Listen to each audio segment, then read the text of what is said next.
live to the world. So now Scott wants us to watch what we say all of a sudden. You notice how quiet it got. You guys are being good, you know. So would you rate the show G or PG? Is it? No one wants to say? I'll say PG. PG.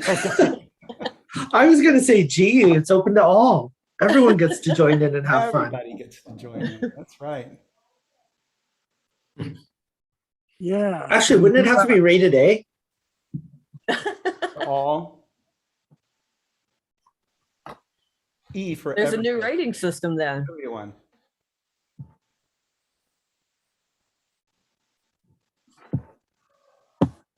Okay. And if any of you happen to be on Facebook or belong to groups on YouTube, there are actually groups which they no longer support, but apparently still happen to be there, and some people belong to them. You can share to those for this outreach event.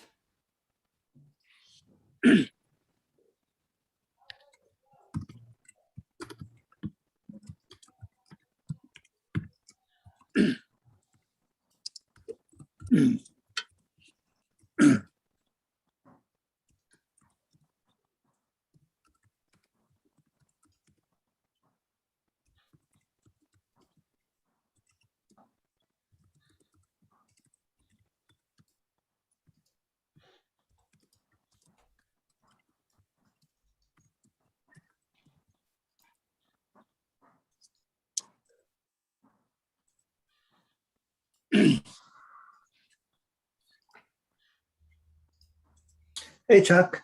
How's it going? Hi, Peter. I don't think I have met you before. How are you? If I'm the only Peter on, I'm well. How are you, Terry? I'm great. You are. I don't think we have anybody's name duplicated tonight. All right, good. Nice to meet you, I Terry. don't think I've met you either, Peter. I haven't met most of you folks in person. Someday, hopefully. I don't see your picture yet, but it's good to talk with you finally. Well, my picture should be up. I have the video on. Can other people see my picture? Yeah, We can see you, yeah. Okay. No, David is on mobile. That's why it's harder. Okay. John, we've met in person, but yeah, at NEAF. At NEAF a couple of times. yeah, that's NEAF right. 2022, we can all meet in person. Yeah, you see everybody at NEAF, so. I'm glad they announced it last Tuesday that it's going to happen again. Looking forward to getting to my first. Good. Yeah, I haven't been there probably in 10 years. I'm planning on going in 2022 myself. Hi, Ruskin. How are you? I'm good. I'm very good. Thank you, Terry. Well, Ruskin, I see you survived the IGA virtual meeting. I did. I got a lot of energy over the course of 24 hours from all the incredible contributions from around. Right. Were you able to participate or join in much? I was there during the discussions on this satellite constellations. I don't know what to say about it. A lot of work to be done on those. Oh yeah, no way of escaping them either. I'm afraid you can't. No dark sky. No dark sky will be remote enough anymore. Yeah. I try to discuss it with people, but I think people don't understand that this affects everybody. Yeah. Whether you're a subscriber to the cellular network or not, you can be living in outer Mongolia and it's going to affect you. Yeah. Or you can be living in New York City and it's going to affect you. So it's everybody on the planet. Yeah, that's very true.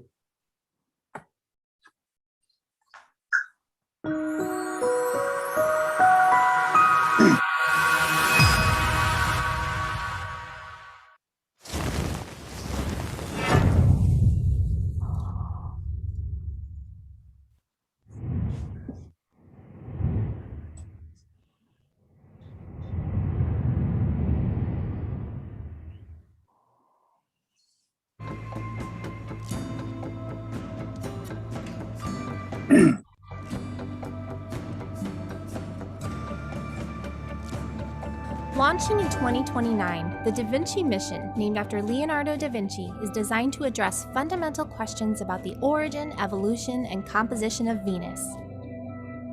During 2 gravity assist flybys, Da Vinci will study the cloud tops in ultraviolet light, tracking cloud patterns as they change with time and analyzing signatures of mysterious chemicals that absorb ultraviolet light. Both flybys will also examine heat emanating from the Venus surface on the planet's night side. We will look for geological clues of this planet's mysterious past to paint a global picture of surface composition and the evolution of the planet's ancient highlands. 7 months after our second flyby, Da Vinci will release its atmospheric descent probe. The spacecraft will watch its probe enter Venus's atmosphere over the course of 2 days. The probe will take about an hour to fall through the atmosphere, taking measurements and snapping images down to the surface. These measurements include profiles of composition, winds, temperature, pressure, and acceleration. Key gases will be measured to help us understand how Venus formed and evolved. Some of these measurements may reveal chemical signatures of ancient water.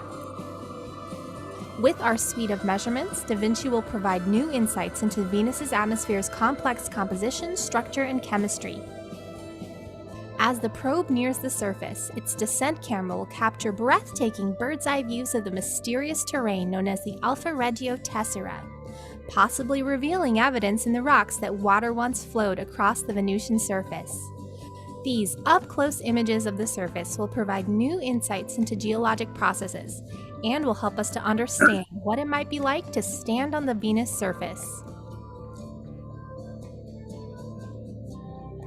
An oxygen-sensing student collaboration experiment will shed light on the role of this gas in the Venus atmosphere.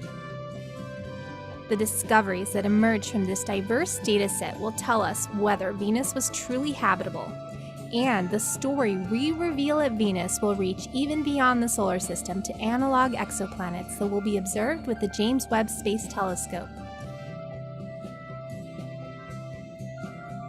Venus is waiting for us all, and Da Vinci is ready to take us there and ignite a new Venus renaissance.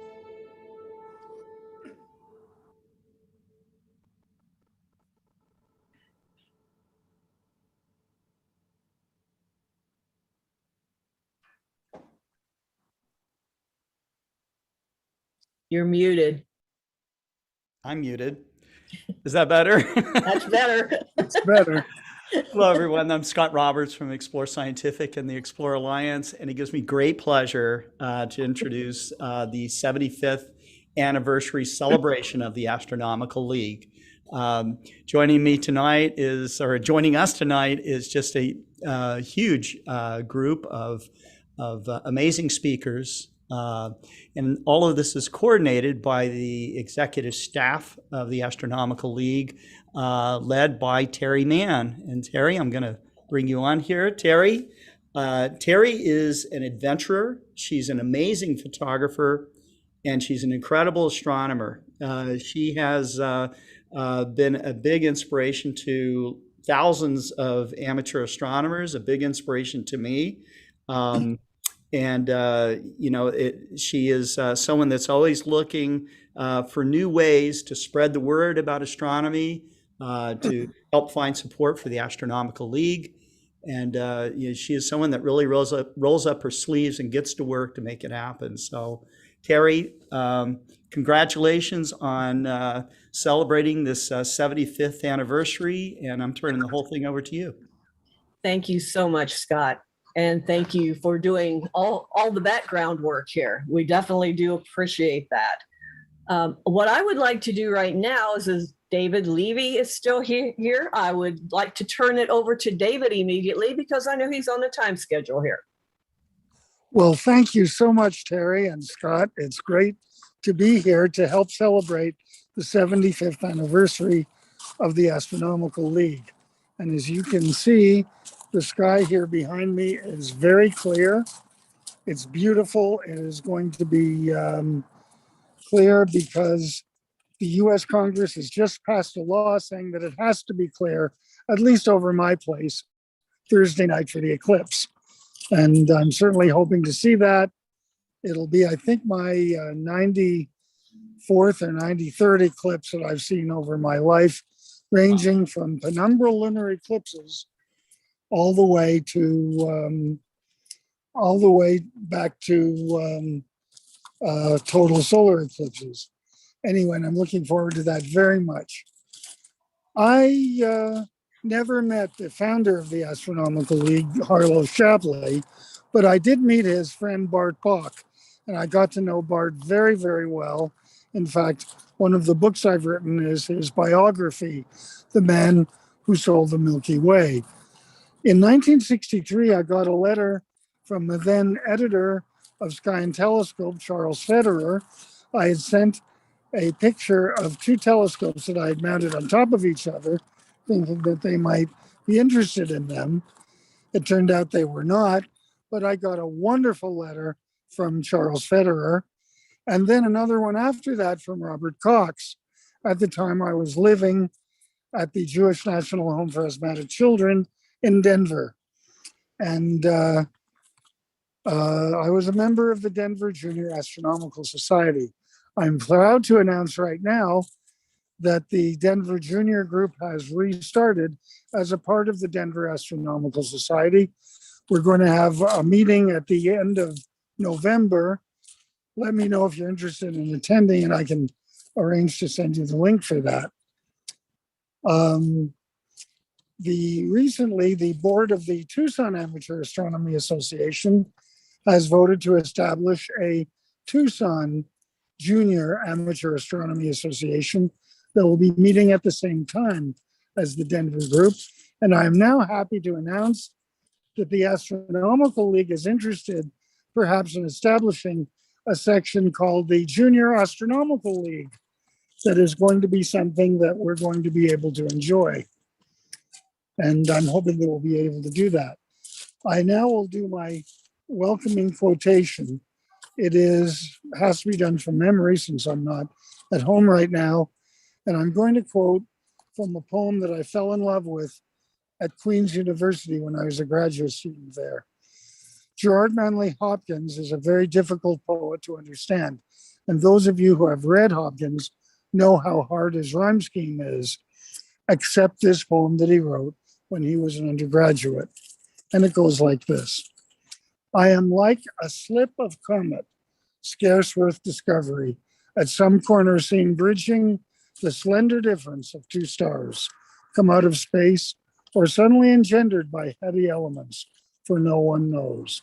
But when she sights the sun, she grows and sizes and spins her skirts out, while her central star shakes its cocooning mists. And so she comes to fields of light. Millions of traveling rays pierce her. She hangs upon the flame-cased sun and sucks the light as full as Gideon's fleece. But then her tether calls her. She falls off, and as she dwindles, sheds her smock of gold amidst the sistering planets, and then goes out into the cavernous dark. So I go out. My little sweet is done. I have drawn heat from this contagious sun. To not ungentle death, now forth I run. Thank you, and back to you, Terry. Thank you, David. That was beautiful. Thank you Thanks. so much for being here, and please give Wendy our best. I will certainly do that, and thank you. Thank you, David. I would kind of like to step back just a little bit and introduce the people or officers of the league that are here. And I will start with Carol Orge. He is the president of the Astronomical League. And thank you for being here, Carol. Sure. And I know Chuck Allen is also here. He is the vice president of the Astronomical League. I know John Goss is here. John is here as the media director for the league. And I think that's all the officers right now. Bill Dillon is our treasurer, and he will not be able to be here. And I don't see Maynard yet. If Maynard Pitterman comes in, he is the exec secretary. So I just wanted to make sure you knew who and myself, I'm the secretary. So I just wanted to let you know, most of us are all here. along with such an amazing group of people. I am so honored for everybody that's here. This is truly amazing. So, Carol, I am going to turn this over to you to speak about the future of the League. What's the next 75 years going to bring? That's a good question. However, I want to go back 75 years. First of all, just briefly, wonder what our 11 clubs were thinking when they decided they wanted to get together and establish a united organization. It was called another name back then. It wasn't the League, but they had a common interest just like we do today. They wanted to get together and talk astronomy and get their telescopes out, which were of a different type back then. They weren't as sophisticated as what we have now, but they were out there observing. And David brought up something just now that was also very unique in those early years of the League. And that is, we had many youth organizations within clubs that were really functioning well. And they were considered for kids who were the cool kids, because everybody was interested in astronomy.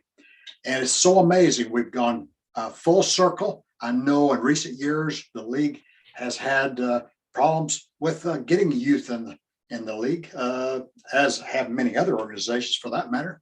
But now we're hearing this good news. David just relayed to us about the Denver Astronomical Society, the Tucson, and others. So I think maybe it's a product of what we've all been through the last couple of years with COVID.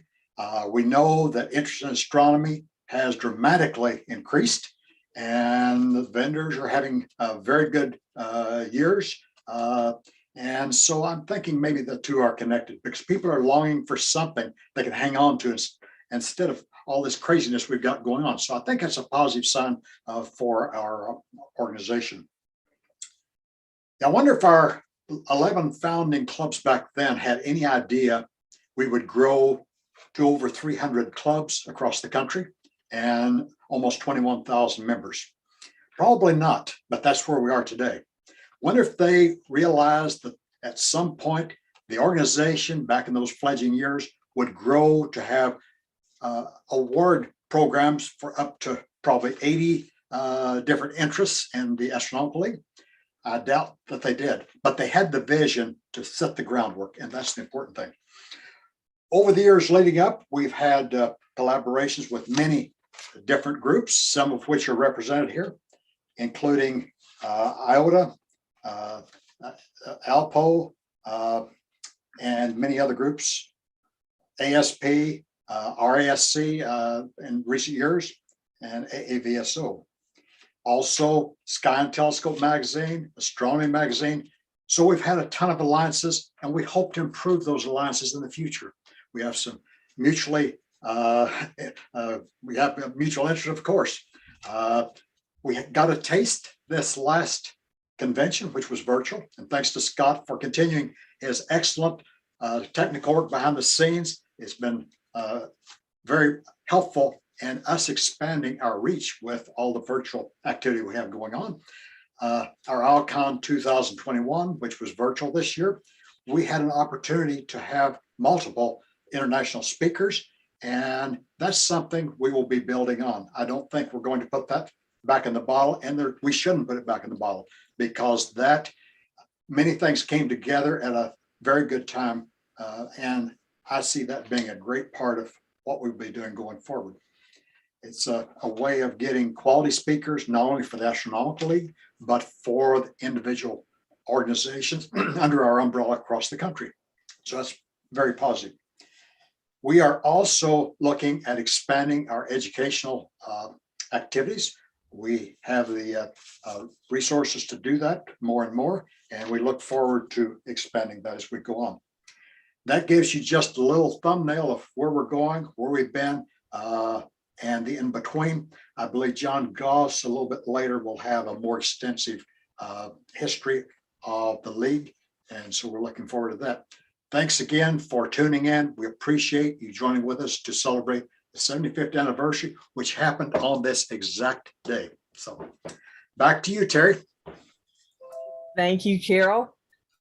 It's really great. You know, we have so many things going on, so many opportunities out there, and so many contacts here lately. I think, as you said, since astronomy there's so much interest in astronomy.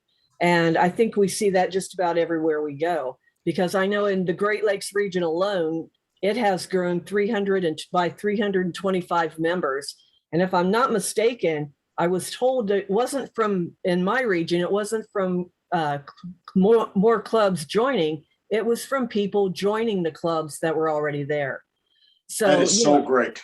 Yeah, it is. It's amazing because it shows how much interest there is. And when we've got things like this lunar eclipse coming up, or the meteor showers, or variable stars and light pollution, you know, all of this, it's something we all care about, whether it's our special field that we do or not.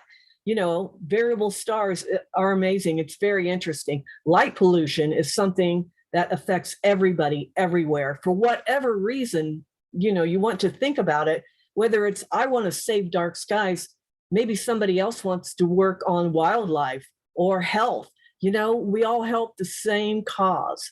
And so it's amazing to me, all the people we have met that are interested in all these different things. It And seems all like the people- there's been a major shift as we go through COVID. People are reprioritizing what's important. And Yeah. health is one of them, as you just alluded to. So I think we're seeing a very positive shift overall. A lot of the young people are really evaluating what this is all about, and astronomy gives them a peaceful place to start. It does. It does. And I think people, you know, can get in their own backyard and do their own thing if they're not comfortable being out, you know, in the open. And I think COVID has made us all prioritize, you know, and really think about what's important and how we want to move forward.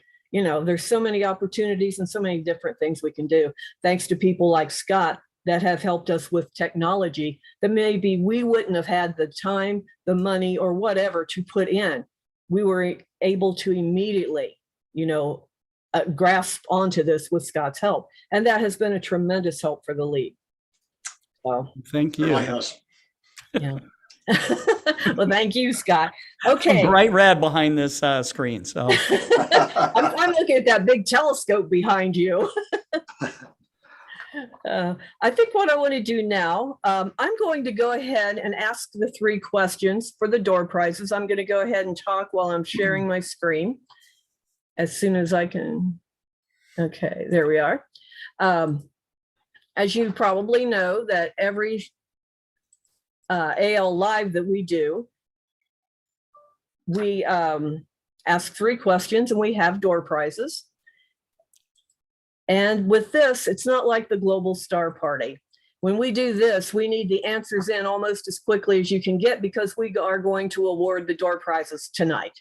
So you will know if you have won a door prize or not. So tonight's door prizes, we wanted to get ready for winter time. So it will be one of these winter hats will be the prize. And I have to move this to see what I'm doing. And your answers, please send your answers to secretary@astroleague.org. And like I said, within the next 30 minutes, because I will announce winners after the last speaker, and someone from the Astronomical League will be contacting the winners. Send them to a secretary@astroleague.org. So here are the questions for tonight. Many of us are crossing our fingers we will have a naked eye visible comet in December. Name that comet. And boy, I'm watching it. I sure do hope we have a nice comet for the end of the year. That would be great. What planets dominate the evening sky in November? Again, send it to secretary@astroleague.org. Last question. What is the diameter of Venus? All right, and that is where I am going to stop there. I'll stop sharing my screen. Okay, let me see if Richard is here yet. I know he is going to be on a very tight schedule. He is not here. So how about Kareem, if I go to you? Not a problem. Thank you for being here tonight. Let me tell you a little bit about Professor Kareem Jaffer. He's been a researcher in physics and science education since the early 2000s, having served and coordinated several provincial projects in math and science education across the secondary and university levels. He has been the public events coordinator for the RASC Montreal Center since 2016, helping to reestablish the I.K. Williamson Astronomy Library and coordinating both public events and outreach activities through the Montreal area. Welcome again, and thank you so much for being here. What can you tell us about the RASC? Thank you, Terry. Well, first off, just on behalf of the RASC Montreal Center, the RASC National, and all of our friends and family out here in Canada, happy 75th to the Astronomical League. We are so happy to be invited to share this time with you.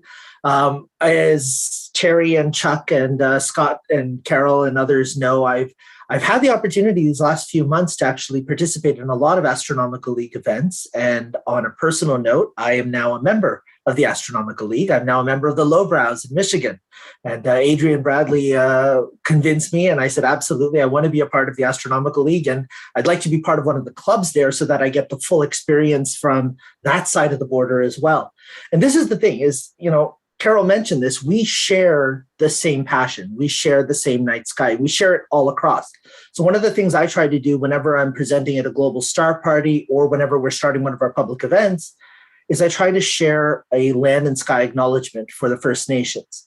And so specifically right now, since we're coming up on the lunar eclipse and the full moon, in Canada, we actually refer to it as a full beaver moon. I know that wouldn't be quite as appropriate in the States. So in the States, you can look at it as the full frost moon, or the Cree consider it the river freezing over. And then I started looking up a little bit more. And one of the really neat things I found was that the Iroquois and the Mohawk consider it the time of much poverty moon, because it's very hard to obtain resources when everything's starting to freeze over and all of the animals are starting to seek shelter early on in the night. And it brings you that magical connection with the night sky. And that's something that I think the RASC here in Canada and the Astronomical League down in the States, we really try to communicate that passion and that connection to what the night sky means to us. So you look at the full moon, the November full moon, it's always in the stars of Taurus and Aries. And you can see it moving through. And because if you want to be taking any wonderful pictures of the Pleiades, you don't do it around the full moon in November because the moonlight's going to wash out any images you want to take if you're an astrophotographer. So we make these connections somewhat subconsciously. And so I like to try to bring them a little bit to the forefront. But the RASC here in Canada, it's an older institution. We've been around for 150 years, and even our Montreal Center has been around for 100 years. But it's interesting to note the different way in which the RASC evolved compared to the Astronomical League. The RASC started as a club in Toronto that became a larger and larger club, and then they petitioned Britain for the name Royal Astronomical so that they could be connected to the Royal Astronomical Society in the UK that was already existing and flourishing.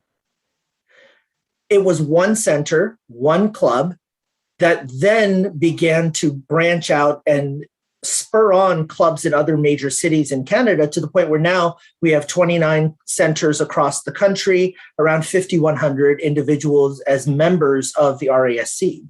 And you compare that to the breadth of the Astronomical League and the fact that it started with several small clubs coming together really kind of it caused kind of this avalanche of interest and centers popping up. And the comment that was made earlier about needing to have a few more youth organizations active. I've had the chance to talk to Connell Richards, who's really well known and was part of the Alcon Virtual, and talk to him about how he got his club going. And we've been trying to really support clubs up here in Canada with our initiatives with the Education and Public Outreach Committee. I think this is somewhere where best practices can be shared across the border. And so Carol, Chuck, and Robin and Phil in our national office and at our national president level, the four of them have been discussing ways in which we can do some collaborative events between the RASC and the Astronomical League at a larger scale. So pre-COVID times, we had our General Assembly at the same time as the AAVSO meeting. We're looking forward in 2024 to having our General Assembly at the same time as the Astro League convention. And that's going to be fantastic if we can do that together in late June 2024. And it's also going to be coming off of that total solar eclipse. So while those of us in Montreal are really hoping for a clear night because we're going to have totality passing right through the city, a lot of others in our country are not going to have that opportunity to see totality. And if you come right down to it, if you're going to travel to go and see a solar eclipse, you're not going to go somewhere where there's like only a 19% chance of clear skies like Montreal in April. You're going to want to go somewhere better. And so Chuck and Carol have been discussing having a eclipse party in Texas for both centers to come down together, both the Astronomical League and all of the RASC members who are interested, to be able to do this as a group. And I think it really, again, I mean, Scott deserves a lot of credit for the platform that he's set up that has brought RASC members and Astronomical League members to the same forum to share their perspectives, to share their views, find their common ground. And we have so many members now crossing borders and joining centers in both leagues. So I'm happy to count myself as one of them, and I'm really happy to have been asked to be here tonight. Thank you, Terry. And again, happy 75th from the RASC. Well, thank you so much. That's amazing. I really hope all of this does work out. We would love to come up to Canada the same time as our Alcon and work with your centers too. That would be amazing.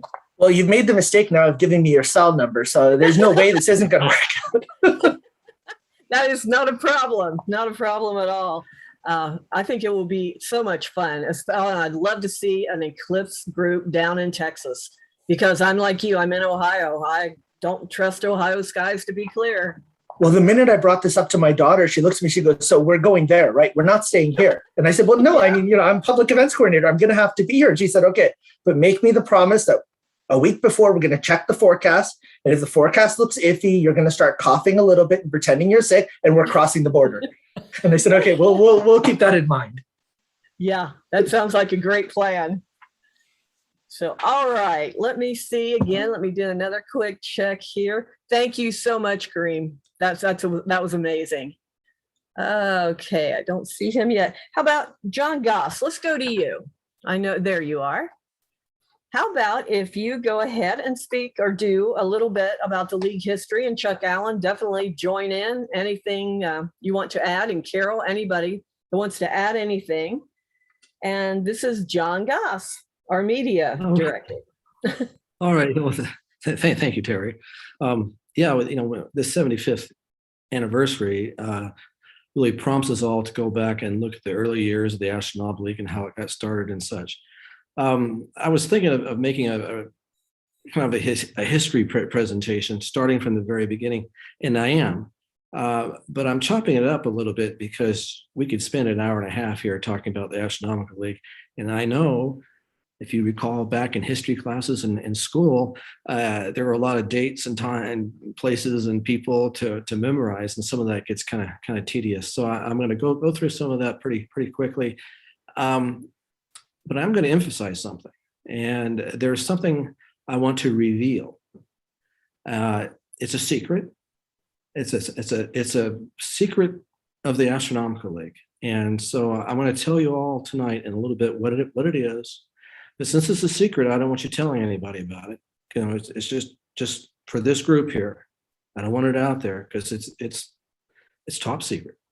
But I'd like to get started on some of this. See, now I got you all interested. When am I going to be pulling here? Excuse me. Do my little screen share thing.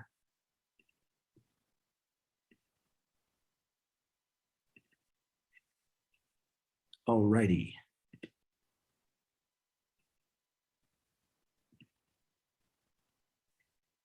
Maybe I won't. One more. Let me try that again. Oh, here it is. Okay. I hope you can all see that.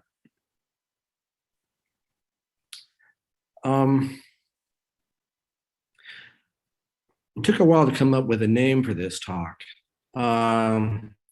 Observer, telescope, and sky. At first I had observer, sky, and telescope, and I thought, oh, I don't know, that's getting a little too close to our friends in Massachusetts, but that's okay. But the idea, though, is that observers like observing the sky, and they like their telescopes, and I'll tell you all about this and what I mean by the Astronomical League gets it.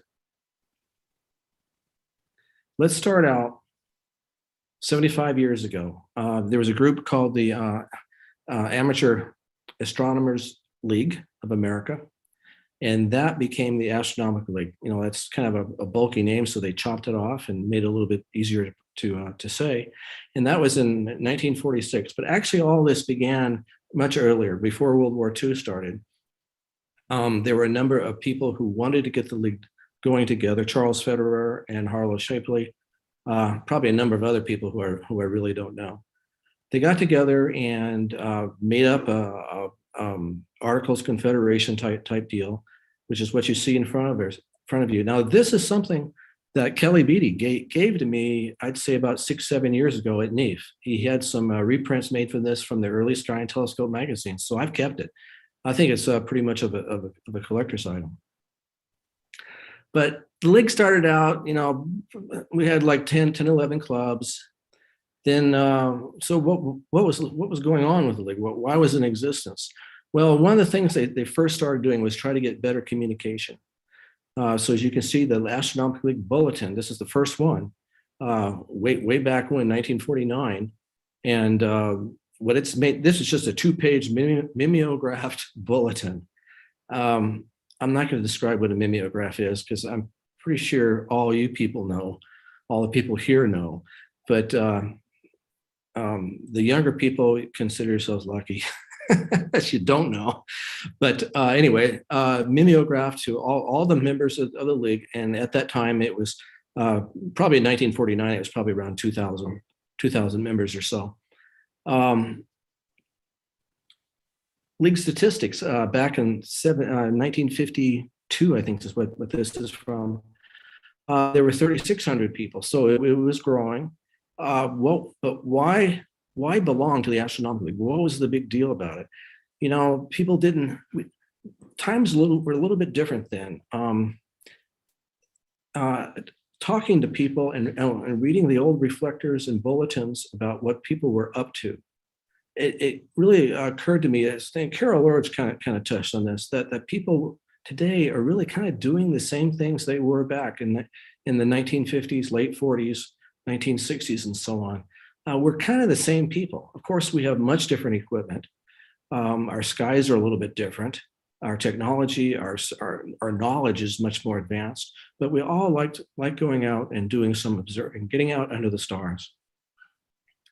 Time goes on. A few years later, this is 1958, was the very first reflector. Now, one idea on this presentation was to go through all the reflector covers between then and now. I'm not going to do that because that's quite a few.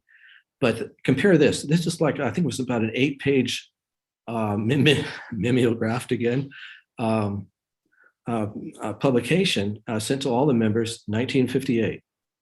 Let's look at it today. This is our most recent issue, a couple months ago. This is 32 pages, I believe, full color, glossy, very sophisticated articles in there, a lot of proofreading, a lot of assembly to get the magazine just right. The reflector staff has grown from probably 1 or 2 people way back then to, it's not a dozen, it's not a 10, but maybe 7 or 8 people, which include the people who actually assemble all the stuff, people who collect it and edit it, gather material, and so on. So it's a big operation now. This is one big change in the league, is our reflector magazine, which we're really proud of. The images today. Back in 1958, you wouldn't have any images on that mimeograph, but today you see all this stuff. And in a way, we're so spoiled by these images. They think, oh, okay, that looks nice, and then you move on. Well, even 20, 30 years ago, you see an image, any image like one of these, you'd be thinking how incredible they actually are. Point of note here, 1998 reflector. Recently had photographic capability, so they were showing nice images. And as you can see, this is of the Sagittarius Milky Way, M20 and M8, and so on. And you think, okay, that looks okay, looks nice. A lot of you have seen this before. But on the back cover of magazine and reflector of 2010 is this. And I thought, oh, well, that's M20 there. Trifid Nebula. Everyone's seen that. It's great. But no, this isn't. This is taken by an amateur in 2010 of a nebula in the Andromeda galaxy. And doesn't it look like the Trifid Nebula? But this is how far we've come in photography and amateur observing. We've come so quickly. I'm just tossing that out to show you what cool stuff that we have gotten ourselves into. Terry mentioned something about light pollution. And I have a little thing here from 1986. I'm not going to read this whole article. I'm not going to spend much time on it, but this is a discussion on light pollution made by Percival Lowell in 1916. So the concern in the astronomical community for light pollution is not really new. In fact, it's pretty darn old. And it'd be nice if we would have had this whole problem solved by now. But of course, thanks to organizations like the IDA, they are really helping us along in this, getting things focused for us and how to attack the problem. Of course, the League is very much interested in light pollution or trying to get rid of it. First article I saw in the Reflector about anything to do with light pollution was in February 1973. And it wasn't really called light pollution, it was called dark pollution. It was made by, this article was written by Bob Wright, who was a League president, and he's went on for many awards, and he's been honored in the League by the Wright Award, which we give every year, but he did this article here. Then in '89, Tim Hunter, who a lot of you know, started writing a quarterly column for us about lighting. And he's been doing it ever since. So I don't know how many issues that is between then and now, but he has a big pile of them, I'm sure. But we appreciate him contributing his thoughts to addressing this problem. Okay, so between 1946 and now, one of the big changes is that we've had awards. And I like to focus on some of the youth awards. In '93, we had the National Outstanding Young Astronomers Award, which, as you can see. Chuck Allen, who is on this call tonight, current League Vice President, was helping with this and initiating, getting the program going. And it was initially, I think, sponsored by Meade Telescopes. And then some guy named Scott Roberts took it over, and well, it's still with us. So we've been pretty lucky to have Scott. Scott, I don't want to teach you too much on this, but this is a good thing that's been going on every year since then on awarding recognition to young people who have done some type of outstanding research or reporting in the astronomy field. A few years after that, we started the Horkheimer Award for Exceptional Service, 1998. And this program has morphed quite a bit. Back then, it was 1, 2, or 3 places being awarded for people who would promote amateur astronomy to either their clubs or their community in some fashion or other. But today we have a whole number of programs for this. We still have the Youth Service Award, but we've also have a Youth Journalism Award and a Youth Imaging Awards. Those images are nice to look at. I got you some here from this past year. And as you can see, these are young people doing these photographs now. This is incredible. This is super. And we're worried about young people getting into the hobby. Well, we do have them, and this is one thing they like doing. So this is good news in the long run. So that's a new thing for the League. Well, it's not really that new, but it wasn't back in the 1940s, 50s, 60s, or 70s. Had to be the late 80s before things really started going.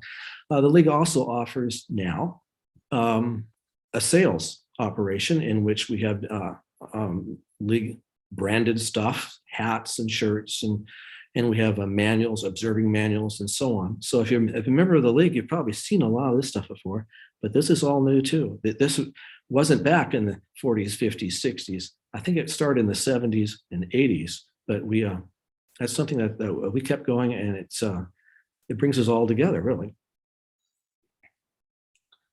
So one thing I'd like to shift gears a little bit, talk about observing, because observing is what it's all about.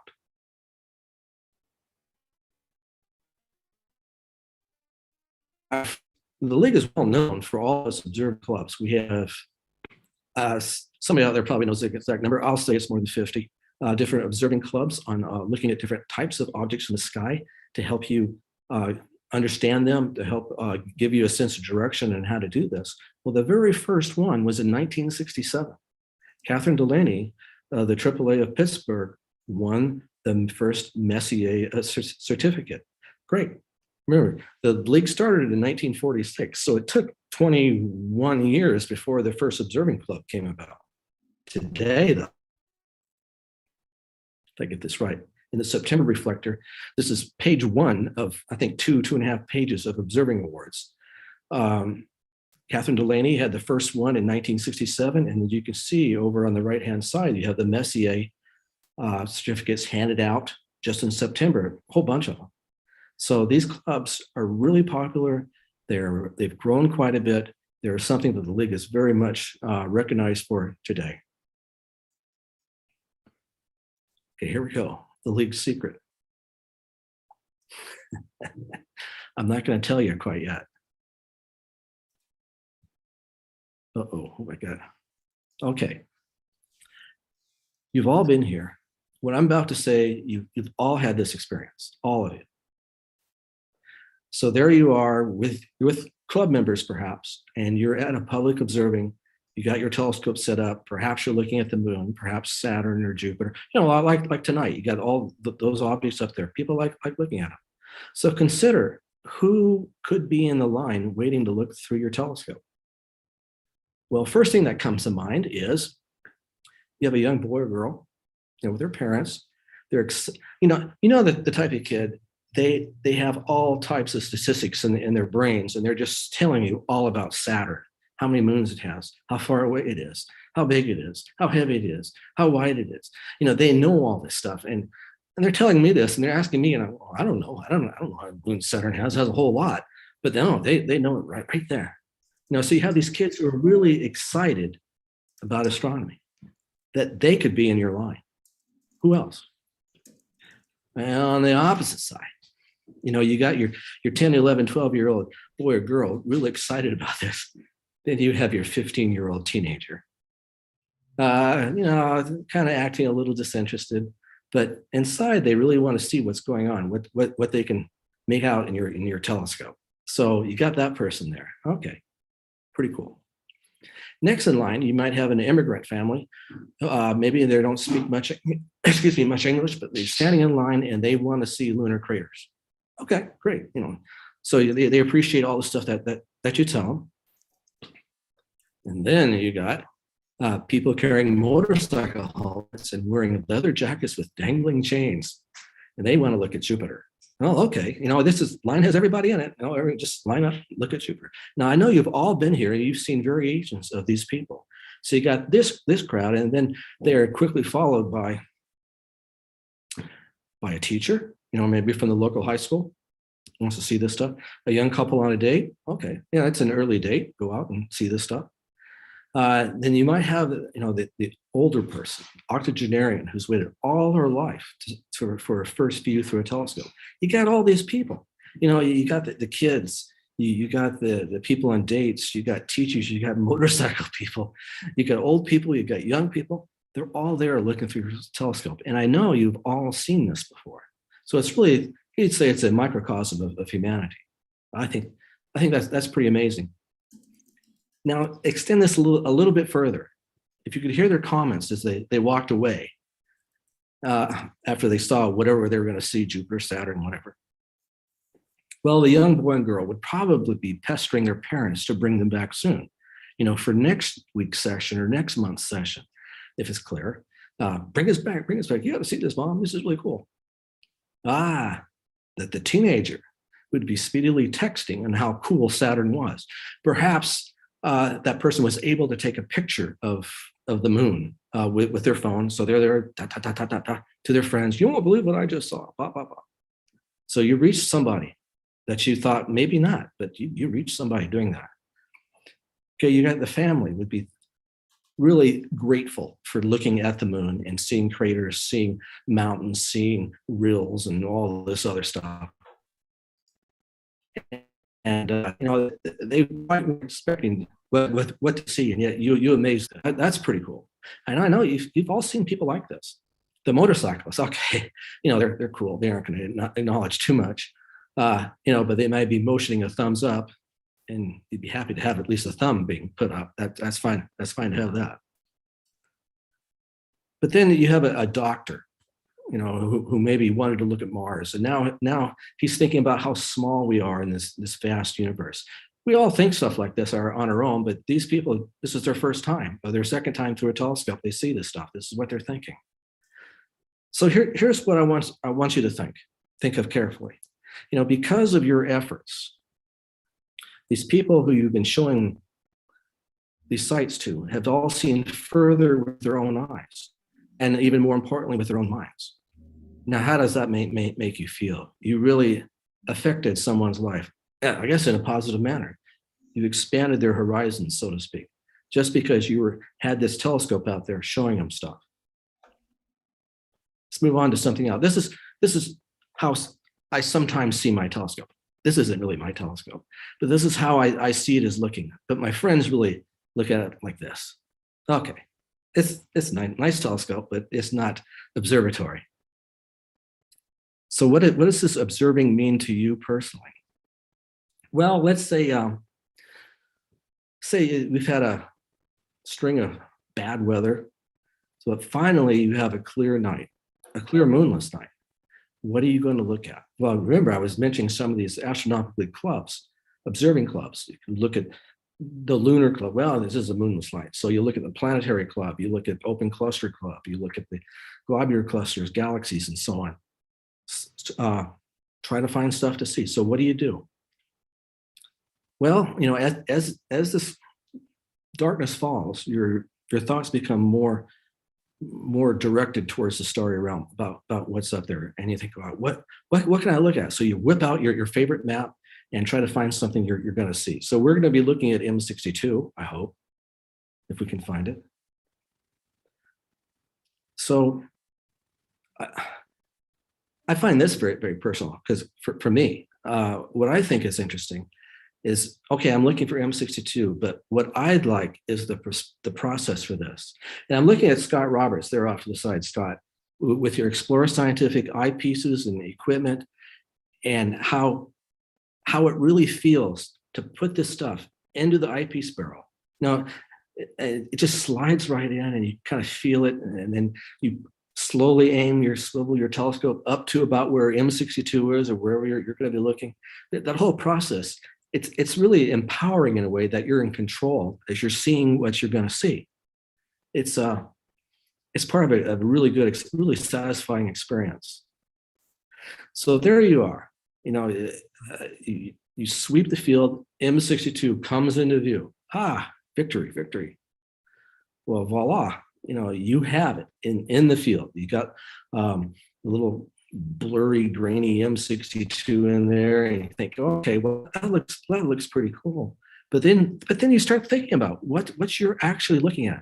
Just like the people standing in line had never really seen Saturn before, and they're trying to understand what they're looking at.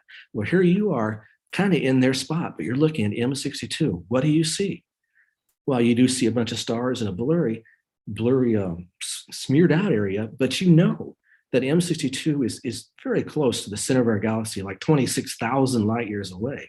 And it must have a spectacular view of the center of our galaxy perched, just a little bit above it, that you can see thousands of glittering stars, other globular clusters, and so on. And then from the science behind it all, that these stars you're looking at are 5 billion years older than 5 billion years, and a lot older than our own sun.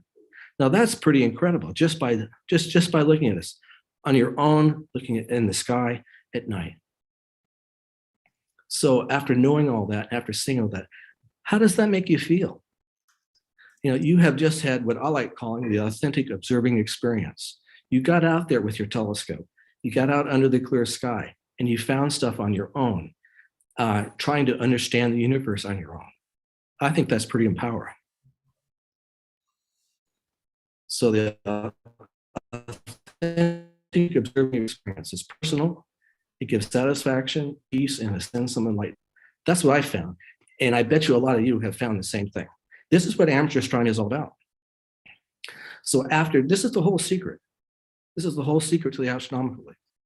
You know, after 75 years of people initially starting to figure out what the league is supposed to be, how to get clubs to communicate to each other, how to make a magazine, how to have conventions. Well, the reason why they're doing all this is to expose people to what the stars have to offer.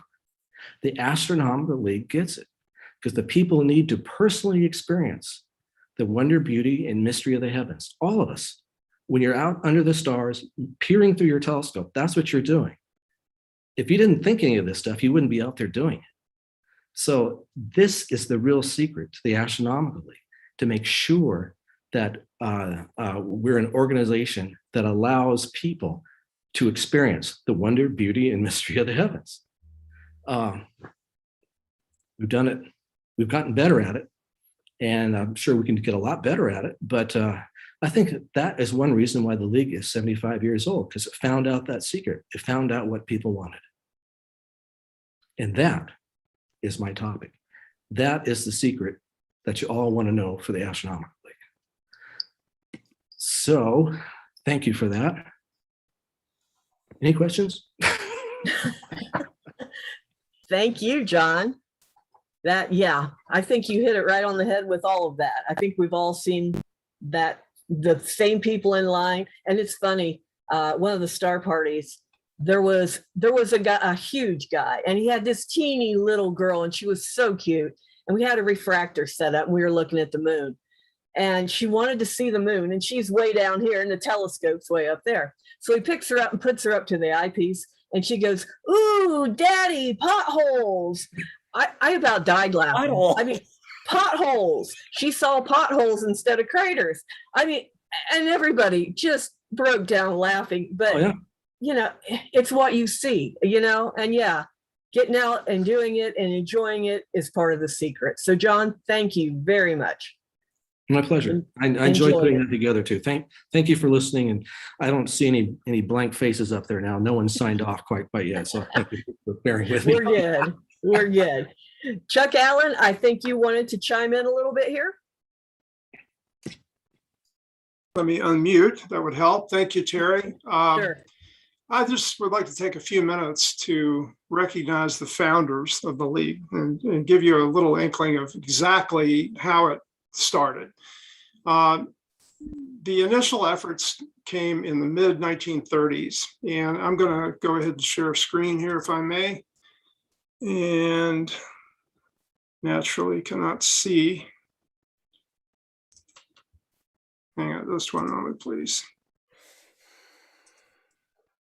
Got too many windows open, I think.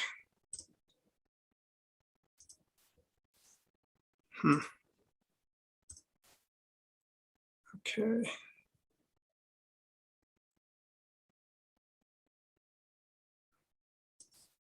There we go. Sorry about that. Okay.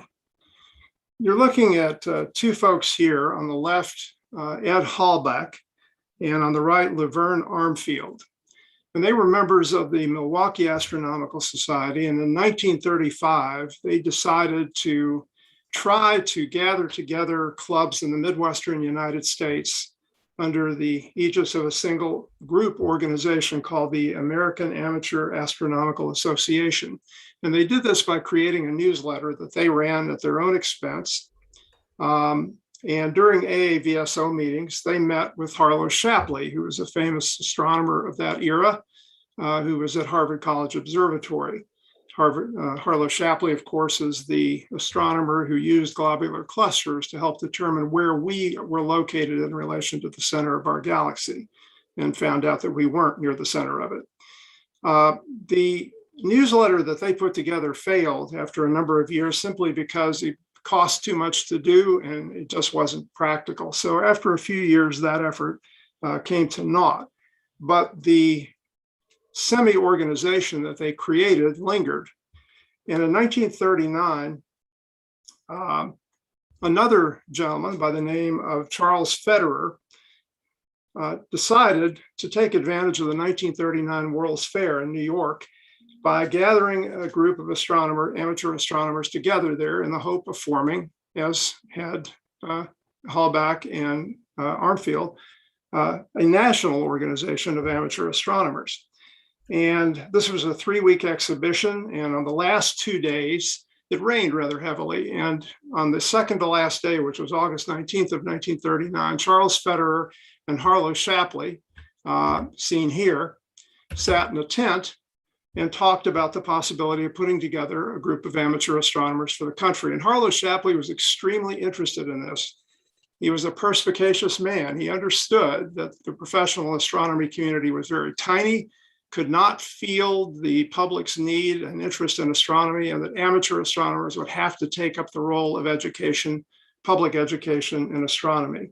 And so they decided to try to form a national organization. And Shapley mentioned that he had connections in the Midwest with Armfield and Halbach, and that he would try to gather the groups together and possibly have a meeting of amateur astronomers in Pittsburgh in 1940.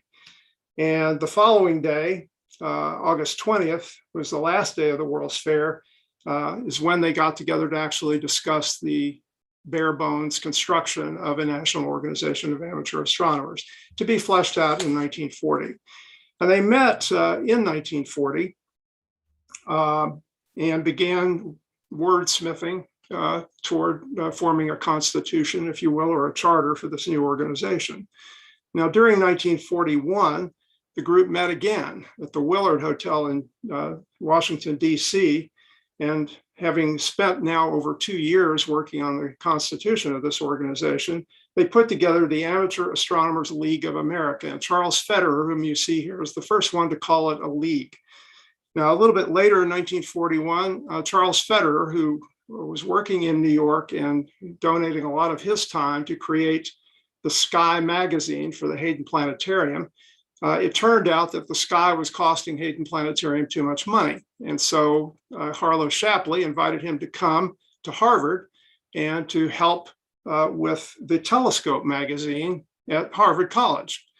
And you can imagine what the resulting magazine was that Charles Federer and his wife Helen put together. This is Helen Federer, who was a key figure in the formation of the Astronomical League as well. They put together Sky and Telescope magazine. And of course, Charles Federer was the editor-in-chief of that for, I think, about 39 years.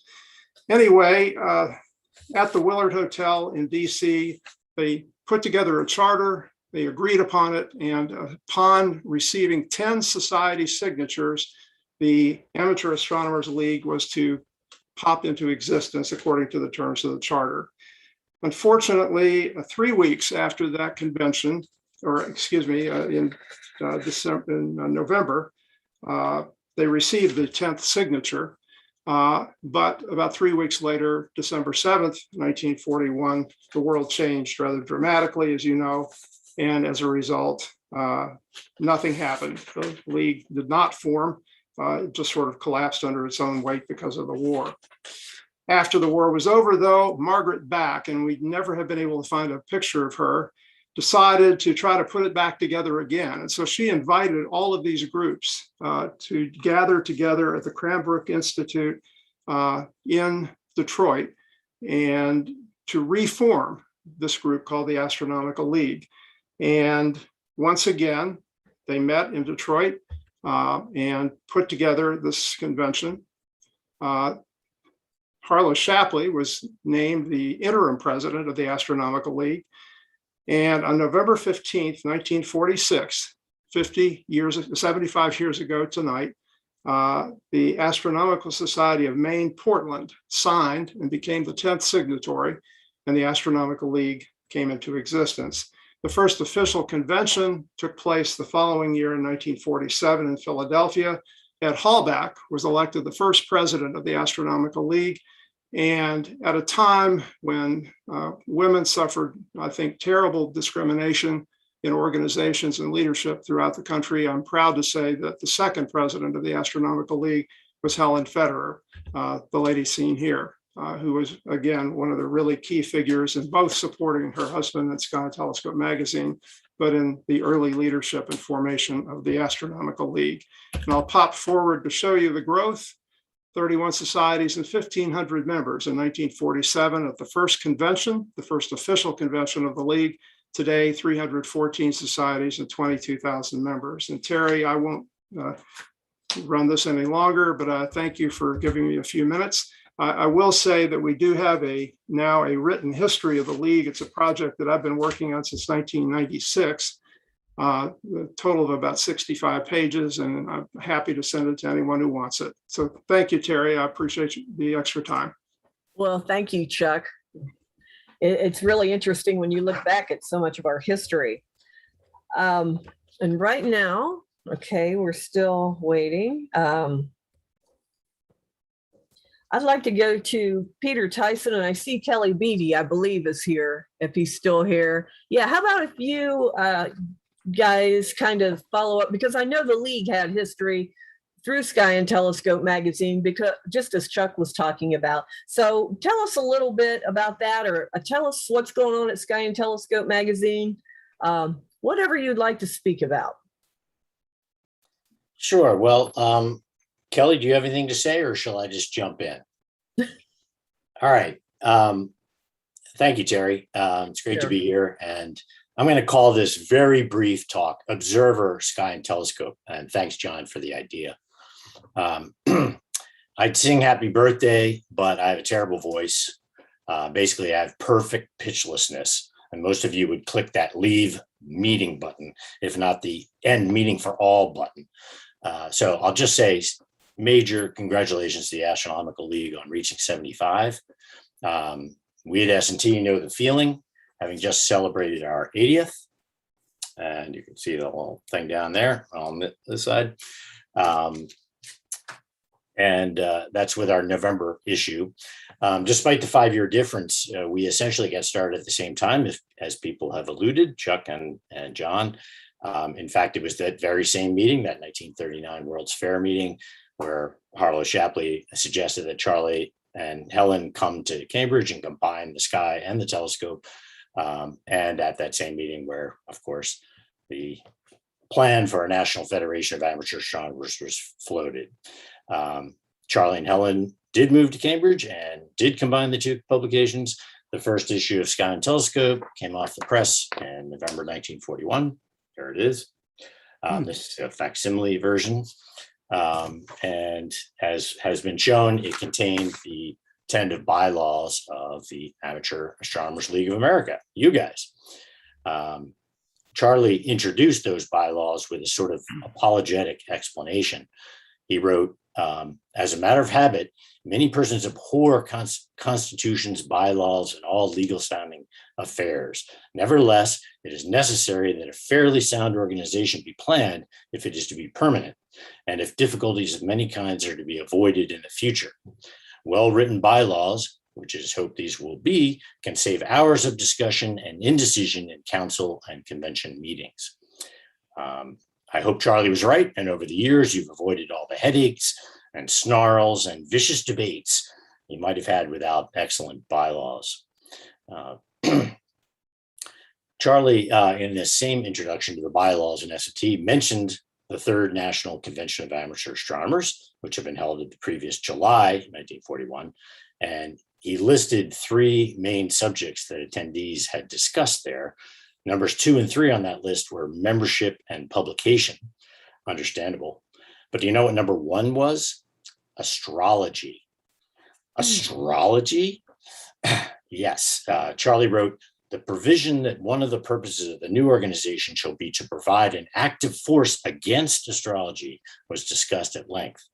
A motion to take this provision out was defeated by a vote of the delegates present.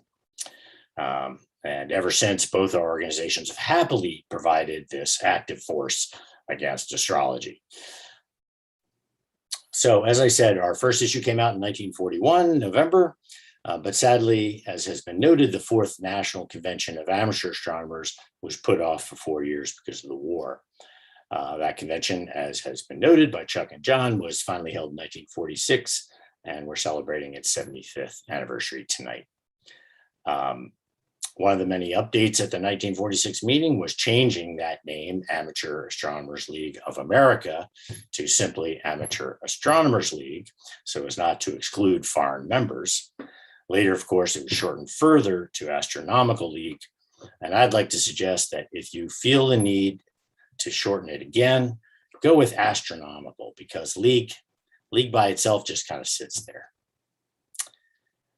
Seriously, things progressed quickly from that 1946 meeting. And as John Briggs wrote in S&T in a 1983 reminiscence of the Astronomical League, by 1948 May, thanks to the efforts of many concerned amateurs, the league boasted 42 member clubs representing some 2,500 persons. And as Chuck just mentioned, there are now 314 societies and 22,000 members. So kudos to you all for coming this far and doing so well. So anyway, as this brief history indicates, Sky and Telescope and the Astronomical League have always been, as my colleague Kelly Beatty, who's on this call, put it to me earlier, joined at the hip. So once again, from your fellow hipster, congratulations on turning 75 from all of us at Sky and Telescope. And may you be an active force against astrology and otherwise continue to spread the word about how supremely awesome astronomy is for the next 75 years and beyond. Thank you. Thank you very much. Kelly, do you have anything you would like to say before I move on? Only to echo what Peter has said and to also congratulate you on reaching this milestone. I think we're going to hear from Ruskin Hartley pretty soon about the IDA, but I have to say that the League has really carved out niches for observers that are sort of your hallmarks, your calling cards, the Observing Awards, the Young Astronomer Awards, the annual time that you give Scott Roberts at your meetings. It's all really good. Sorry, Scott, had to get that in there. Thanks. I applaud you for having this consistency of message and really providing a framework for those who want to pursue observing, especially observing in dedicated ways, to have a place to not only find the information they're looking for, but to grow. And so I'm pleased and honored to know everybody on this call except Kareem, whom I'm pleased to meet. And Kareem, I will look you up in Montreal the next time my wife and I get an inkling for an urge to get a really good croissant. Okay. That's a deal. I'll take you for smoked meat and fries. Okay, great. Congratulations all. Thank you, Kelly. And thank you, Peter. We really appreciate you being here. And yeah, I think hopefully we'll be joined at the hip for the next 75 years. So thank you both very much. And as you mentioned, Ruskin, let's hear from Ruskin Hartley, since we're kind of leading up to that. This is a good place to fit him right in. So Ruskin, and Ruskin is the executive director, or let's see, your title. Yeah, executive director of the International Dark Sky Association. Yes, he is the executive director. Yes, and if you ever wanted to know about light pollution and how to help preserve our night sky for whatever reason, this is the organization, one of them you need to go to. John Goss has also written an observed program that was called the Dark Sky Advocate for light pollution and to learn about it. So Ruskin, how about if you take over now? Well, thanks so much, Terry. And I feel like IDA is the newcomer to the party. We've joined this party in progress. We've been around 32 years, but I can see the strong connections between our organization and the Astronomical League and Sky and Telescope. And in fact, IDA was founded by an amateur astronomer and a professional astronomer who are very well known to you. Tim Hunter, who writes, as John mentioned, just continues to write a piece for every single one of your issues, was really the driving force behind the International Dark Sky Association. He told his story recently to me again, that he had his observatory down here in southern Arizona I was realizing that the sort of the bad lighting that was starting to encroach on it was going to be a problem for his love and his passion of observing the night sky through his telescope. He was also as I'm sure he shared, he was also a physician working at one of the local hospitals here in town. And the local hospital had reached out to the professional astronomers as they were looking at updating their lights. And they'd put in what many astronomers would assume were pretty good lights. They were, I think, low pressure sodium lights, a very narrow spectral band, but they were horribly glaring and they were blasting light into the sky. And as an amateur, Tim had a difficult time kind of taking that out, and it just kind of hurt his sensibilities. So it was really his conversations with Dave Crawford up at Crit Peak to really started to raise awareness about this issue of light pollution. And this solution to light pollution they came up with was not about turning all the lights off. It was about really promoting the use of quality lights as a way of kind of bulwark against the increasing light pollution. And kind of why does that matter? 75 years ago, if we're having this conversation, and any of you who are currently living in a suburb outside a large city at that time could probably have laid out on your driveway at night and looked up, and it wouldn't have been a pristine sky, but you'd have probably been able to see the Milky Way and see many of the stars. In fact, at our conference, Under One Sky conference this weekend, John Gunsfeld, one of the great NASA astronauts who actually helped mend the Hubble telescope, told this exact story. He was inspired to go into become an astronaut and a scientist and an astronomer because of his experience growing up outside Chicago, being able to see the Milky Way and the stars from his backyard. That is no longer possible. A recent paper came out earlier this summer. Over the last 25 years, light pollution has grown globally by up to 270% globally, with some regions growing as much as 400%. This is probably not news to people on this call, but I will share it anyway. 99% of people in Europe and North America live under light polluted skies, conditions that astronomers would consider to be light polluted. And 2/3 of those live under skies that are so polluted they cannot see the Milky Way. And as you know, the Milky Way is a relatively bright object in the sky. So really, what does this mean? I think John said it really well. The secret sauce of the Astronomical League is people need this personal experience, the wonder, the beauty, and the majesty of looking in the sky and the heavens above.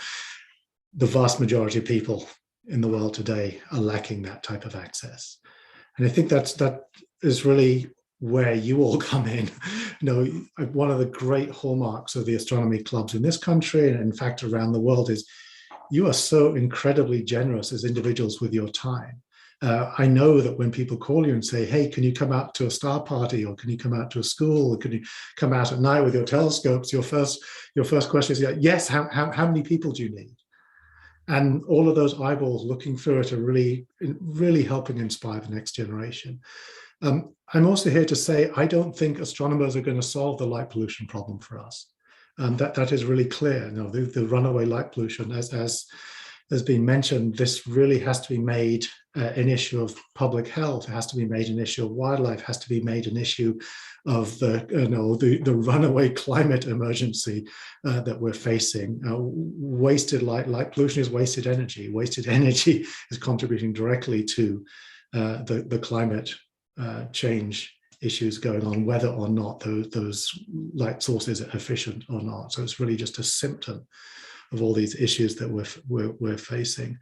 But at the same time, I really think, from my perspective, the ability to look up and see a star-filled sky above is really the ultimate icon about whether we're getting it right, or whether we're on the right path or the wrong path.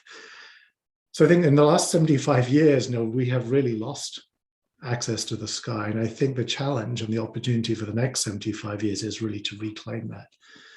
We know how to do this. We know how to solve light pollution. This is not a question about technical expertise. No, we have the solutions at hand. It is not like I've been mentioning, it's not like solving plastic pollutions in the oceans or cleaning up polluted watersheds. Those are really complex issues. Light pollution can be solved by closing your blinds at night, making sure your lights are on dimmers and motion controls are pointed down, or the right color spectrum. We know how to do it. So really, this is a matter of political will. And I'm really excited to hear the sort of new venture, the Astronomical League, to really focus on youth. I think focusing on youth and inclusions in our programs are going to be absolutely essential if we're going to work together to solve this in the coming years. So I, for one, I'm really excited to continue the collaboration with your organization and really look forward to supporting you in those roles and looking forward to how we can turn every single one of your 22,000 members and all the people they touch into people who understand the value of a naturally dark sky and also understand that the decisions that they're making in their daily lives in terms of how they're using light are going to make it or break it in terms of our ability to experience the dark sky in the future. So thank you for inviting me, and very much looking forward to the next 75 years. Although I add, I will not be around for the 150th anniversary. But people listening in today, hopefully they will be.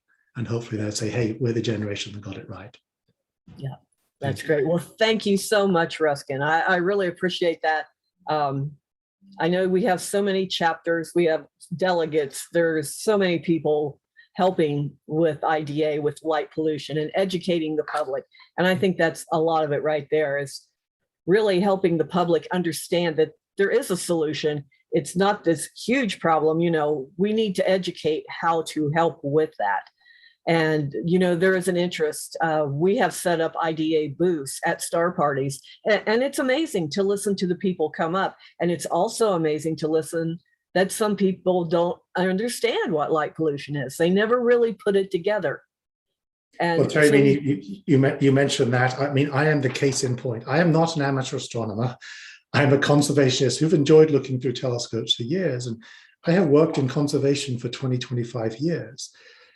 I did not come across light pollution as a real issue until about 3 years ago, until I saw a job posting from IDA looking for a new executive director. So if someone like me, who is aware and have been in the conservation field for so long, were not aware of this as a real pressing issue that needed to be addressed, it really does, for me, illustrate just how far we have to go and what the challenges ahead.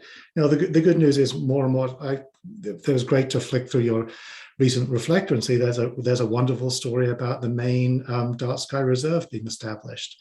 So, really understand that there are places that you can go that are doing everything they can to protect the light from light pollution. And it's not just a Western experience. There are places across the country that have those really special, incredible qualities.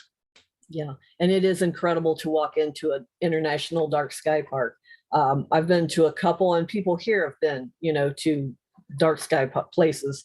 So it's something I hope we see a whole lot more of, and we plan on doing a whole lot more education to the public.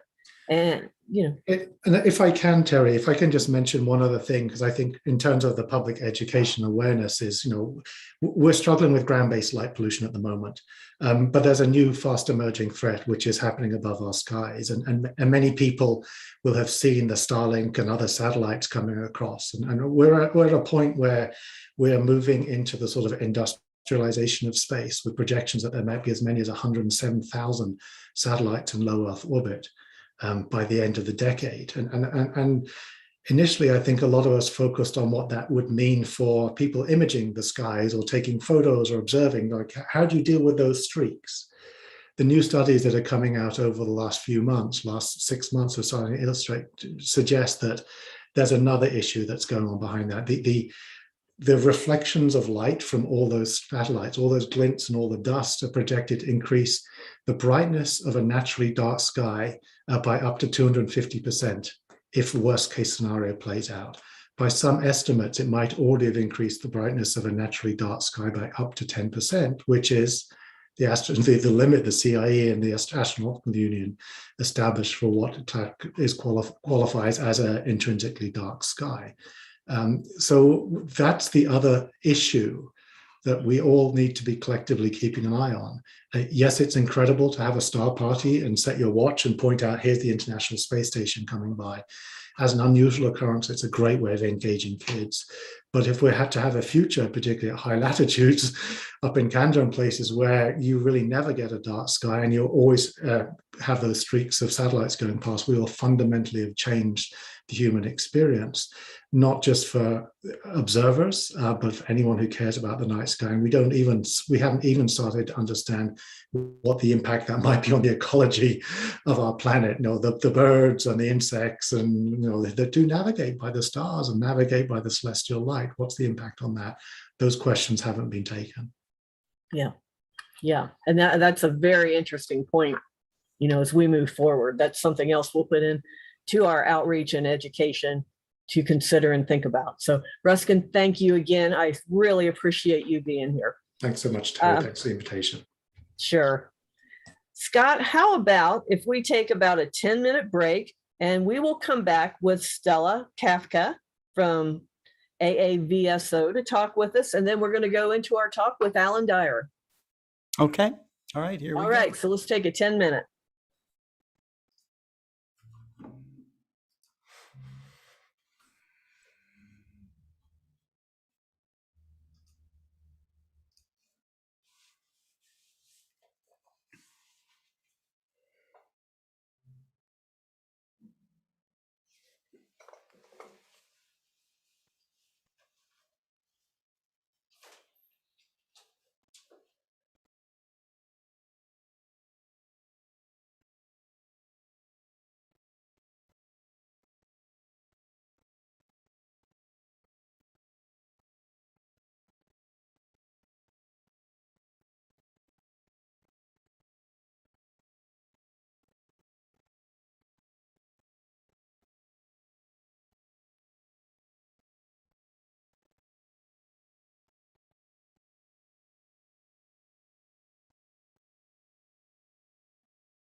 So Kelly, what have you been up to?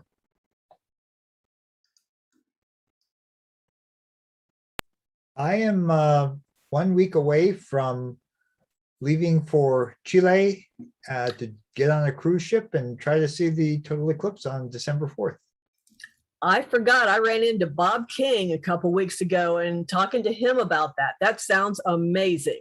Yeah, it is. The ship is owned by a cruise line called Hurtigruten out of Norway. They were originally going to have two ships go to see the eclipse, and the combination of the pandemic, and Chile has been very slow to reopen its borders to tourism. So we're all kind of scrambling now. My wife and I we've made the smart choice of buying our own airline tickets and not relying on Hurtigruten, because I'm kind of serving as sort of the ship's astronomer. Right. And so we know we're going to Santiago in a week, but we have no idea where our hotel is, how we're going to get from point A to point B. Oh, wow. We'd be on the street begging for food. Who knows? Oh, So yeah, that's astronomers begging for food in Chile. So it's sad and inspiring at the same time. But this is a very unusual total eclipse, because it only crosses Antarctica, where only a handful of people will see it, and the rest of it is out over the Southern Ocean, which is going to be notoriously cloudy this time of year. This could be one of the least observed total solar eclipses in modern history, if not all of history. If it's cloudy, so all the ships are going to be clustered around the South Orkney Islands, which is, they tend to develop little pockets of clearing because of the mountains there. And if it's cloudy that day, there could be a total solar eclipse with only 100 people having seen it. wow. Yeah, What's the ship? Is it the Nansen that you're on, Kelly, or which? No, it's the Roald Amundsen. It's Roald Amundsen. Okay, yeah. They're bringing it down from Norway, and that's the other thing. That these ships have been in mothballs for 20 months due to the pandemic, and in that time, a lot of the crew was furloughed or left and did other things. So not only is this the first cruise in the Antarctic summer season for Hurtigruten anyway. It's a shakedown cruise for a lot of the staff, their first time, and so it's going to be a learning experience. Have a sense of humor. Oh, absolutely. So, how about you, Cherry? What are you up to these days? Oh, keep him busy. I don't seem to have a whole lot of free time at this point, but I'm enjoying it. I'm probably as deep into astronomy, and with all the events of the league and just everything going on, plus finally getting back to doing a little bit of traveling. I started traveling again in August, and it's like I have about 2 years of travel now that's all kind of crunched together, because I didn't cancel trips, I just moved dates. So it's been kind of nice to get out and see people and actually meet face to face. It's been a long time. And just to sit down and have dinner and sit and talk has been therapeutic for me, I think. It just, right. We've been on Zoom so much, and I appreciate and I'm glad it is there. I wouldn't have wanted to been without it, and I don't want to be without it, but there's something to be said for just sitting down and talking to somebody, Yeah, for sure. Sure. Definitely. Yeah, in Canada, we're going to have to get up to Canada. Because I would really like to see the 2024 conference between the RASC and the league happen. So I think it's going to. Yeah, I think that's something that I really look forward to. I think we're looking at Toronto, and yes. I've never been to Toronto. I think that would be a lot of fun. Yeah. And are you doing this to coincide with the eclipse? No, that will be like 4 months later or something like that. Good. I think because if it were, then you would have to charter a whole bunch of jets and go down to Mazatlan where you had a decent candidate. Yeah, I think it's going to be fun. I think we're scheduled that last week in June of 2024. Something about Independence Day. They're required to have their conventions before Independence Day or something like that. Whatever. Yeah, the fireworks on the last day. Something like that. Yeah. Well, typically the RASC General Assembly is often on the Canada Day. That's it. Well, that's what I'm thinking about Canada around Canada Day. Yeah. Last one I went to was in Ottawa in Calgary was here in 2018. Okay. But the 2017 was in Ottawa, and one of the things was to go off to trot off to Parliament Hill and watch the Canada Day fireworks that evening. So yeah, it's either the Victoria Day weekend, which is May, or the end of June to coincide with Canada Day weekend to give people an extra day for travel or whatever. That's when the RASCGA usually is, not always. But if we go up there, do we have to like work on our Canadian accents, eh? Oh yeah, very much. Yeah. And I'm in trouble. We don't have to learn French, do we? Toronto. Oh, yeah, absolutely. But you gotta, you have to get to like poutine and the Montreal smoked meat Kareem was talking about. Okay, but now wait a minute. That means when you guys come to Texas for the 2024 eclipse, you Canadians will have to learn the Southern accent. Right. So and eat lots of barbecue. I've been to Texas, and it's a whole different country down there. Yes, it is. Yeah. You drive for days and still be in the same state. Yes. We'll have to charter jets to get everybody down to Texas, probably. Yeah, that'll be a lot of fun too, because that's where I plan on being. I will be in Texas for that one. Yeah. I think that's where a lot of the people are going. That's my plan. Yeah, well, there we go. Well, it'd be nice to meet you actually face to face, Alan. We have talked, we've emailed, we've been on Zoom. Yeah. Be nice to meet everybody. Yeah. Okay, well, I think that was our 10-minute break here.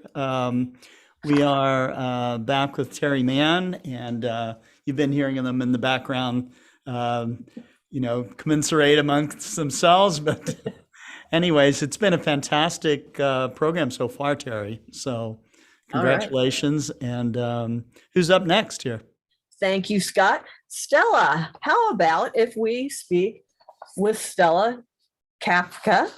Stella is she's been this. I saw this online and this amazed me. I had read somewhere that your first astronomical research paper, Janet Maddie was one of the co-authors. So that means that since the beginning of your astronomical career, you have been in association with AAVSO. Hi, everyone. Actually, not only I have been in association with the AAVSO, but because of the AAVSO observers, the data that were available in the AAVSO databases, I got a thesis. And this is a story that you will hear from many professional astronomers giving due to the AAVSO observers, or giving credit to the AAVSO observers for the data that finally made their scientific manuscripts or their PhD thesis. It's not unusual. But yes, I am an astronomical daughter of the AAVSO. In the last 7 years, I've had the privilege to actually be the executive director and CEO of this organization. And it actually seems that this particular star party tonight is mislabeled. I think that we are all celebrating some sort of anniversary. So Sky and Telescope is 85 years old this year. The AAVSO just celebrated 110 years since its foundation. And guess what, friends? Tonight is my birthday. So we're all celebrating something. And it's actually a pleasure. Thank you. 39, right? Beg your pardon? 39? No, I was going to say 110. I have very good plastic surgeon, fantastic hairdresser. So here we are. But, I'd like to share something with you today. So some thoughts on the occasion of the Astronomical League's anniversary, our anniversary, et cetera, et cetera. I'm going to share my screen just for a second and point to this. And actually, that brings back the conversation that we all had like a second ago. Do you recognize this picture? Yes. Yeah, so this is the pale blue dot picture of planet Earth, and it was the first version was acquired by Voyager 1 30 years ago. This is Cassini's version from 2013. What you see here is it's Saturn, the planet Saturn in the foreground, and these tiny, teeny, itsy bitsy little dot is us. It's our Earth. Actually, the Earth Moon system, to be more accurate.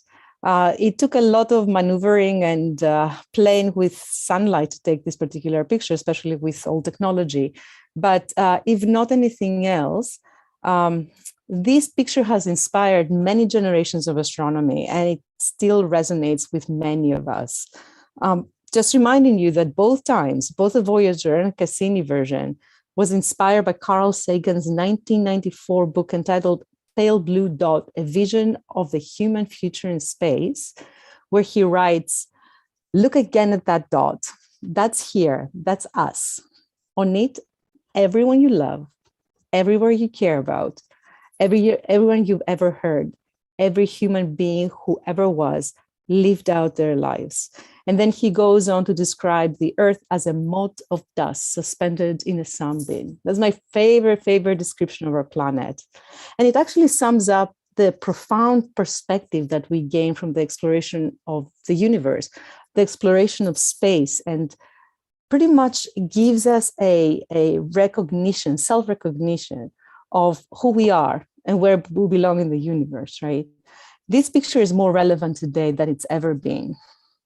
We're all talking about space exploration, going to Mars, etc. We're all talking about exoplanets, and we're talking about habitability around stars, but the next nearest possible habitable planet is at least 25 trillion miles away. There is no Earth 2.0. We really need to take care of this one. But at the same time, this also reminds us that space exploration and astronomy, the night sky, has no borders. We are united in our journey to understand our universe and explore its intricacies and enjoy this magnificent phenomenon and find out where we belong in the grand scheme of things. The night sky is inclusive. Although, as we just discussed, dark sky is not accessible to everyone anymore. As such, we all acknowledge, I'm going to stop sharing here, we all acknowledge the Astronomical League's contribution and value for the last 75 years through convention, the magazine, observing challenges, and outreach activities. It provides a very unique opportunity for individuals to engage with the night sky. It also provides a network of astronomy enthusiasts who learn from each other and are willing to get out of their way to bring the night sky to others. You know, our superpower as organizations, our superpower as astronomy groups, our superpower as a community is this togetherness. We're all under the same night sky, and we share the same powerful experiences of looking at the cosmos.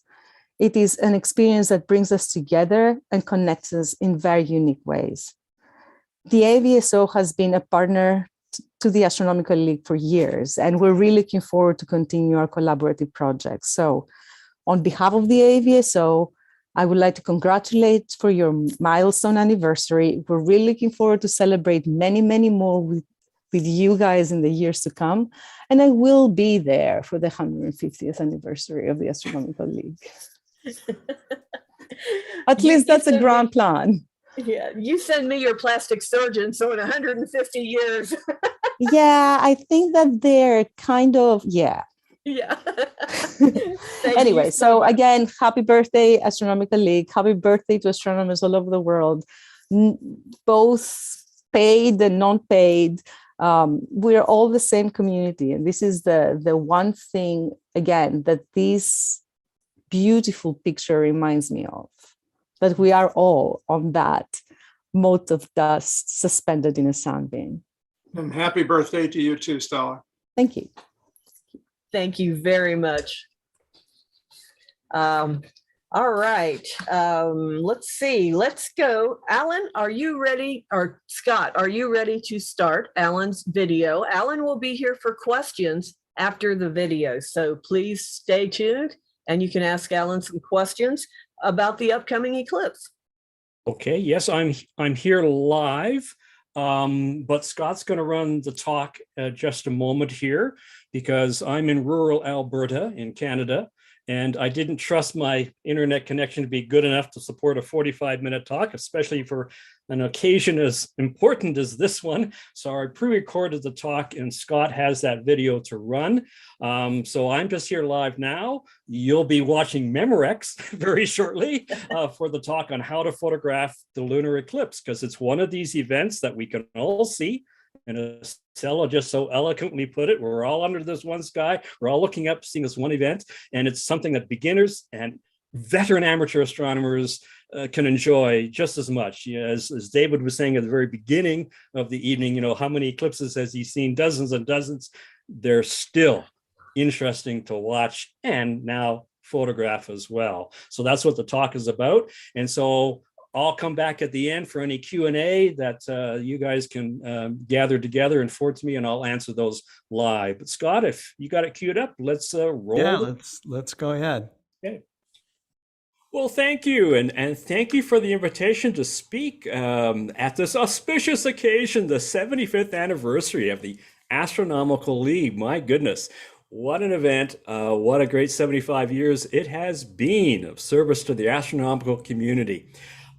And to mark the occasion, we've arranged for there to be an eclipse of the moon this week.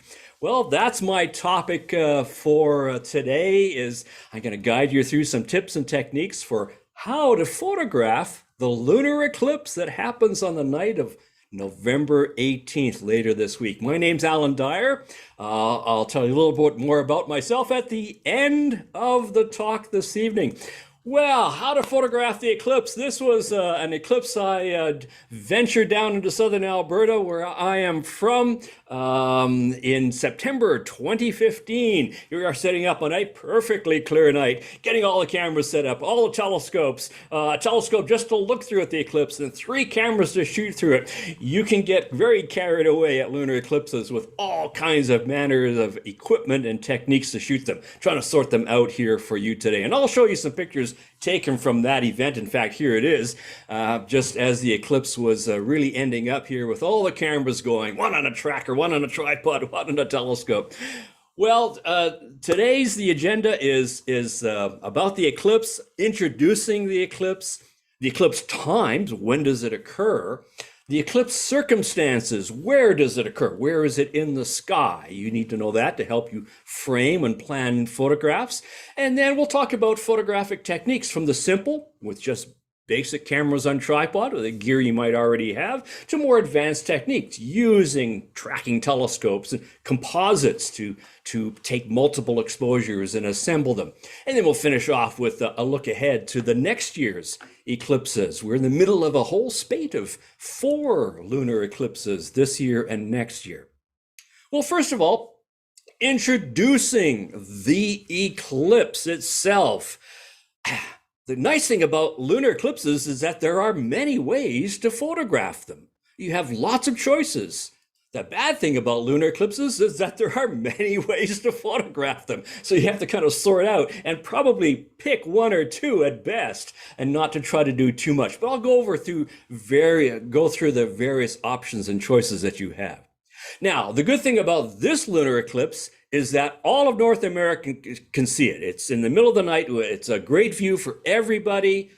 Kind of not so good thing about it is that all of North America can see it. You might think, well, wait a minute, why is that not so great? Well, it means that if the eclipse were occurring at sunset or at sunrise, not in the middle of the night as it is, we would get this kind of opportunity to shoot this sort of classic view of the eclipse sequence, perhaps as the moon sets at dawn. This was from 2015, April 2015, or an eclipse rising with the eclipse, or the moon rising with the eclipse already in progress. So when you get eclipses happening at sunset or sunrise, you have some more photo ops in a sense, but that usually means some part of the continent doesn't see all of the eclipse, or maybe not any of the eclipse. But this week, everyone gets to see the whole sequence of the eclipse as the moon moves through the Earth's shadow, through the outer penumbral shadow,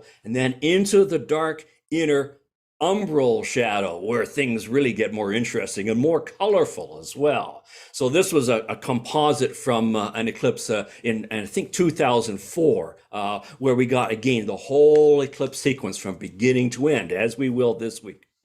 Well, just a primer on eclipses. Of course, lunar eclipses is when the moon goes into the Earth's shadow. The Earth gets in the way of the sunlight, and the moon goes into our shadow. First through the lighter outer penumbra, then into that dark central umbra, where if you were standing on the moon in that umbra, you would be looking up and seeing the Earth totally eclipse the sun.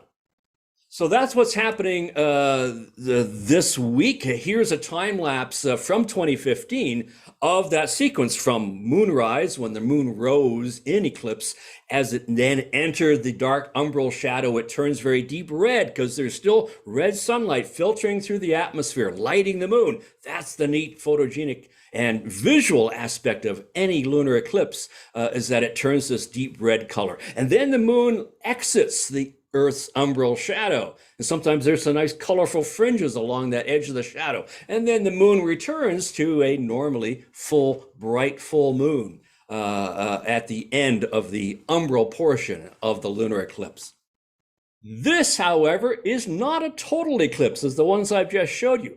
It is almost a total eclipse. It's a partial eclipse technically, but just a tiny, tiny bit of the moon's southern limb remains outside the umbral shadow and will still be reasonably bright. But gosh, it's almost a total eclipse. It's 97% partial eclipse. So we're going to get pretty well the full suite of reddening effects and beautiful colors as well. But that southern limb will always be quite bright. It will sort of look like, a little polar cap on the south pole of the moon area.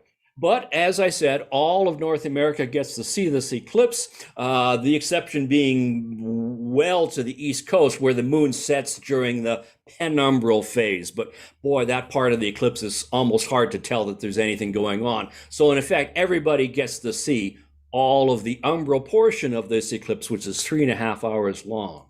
And it occurs in the middle of the night. Now, that's kind of in contrast to the lunar eclipse of 6 months ago, on May 26, 2021, early in the morning, where it was a total eclipse, but just barely.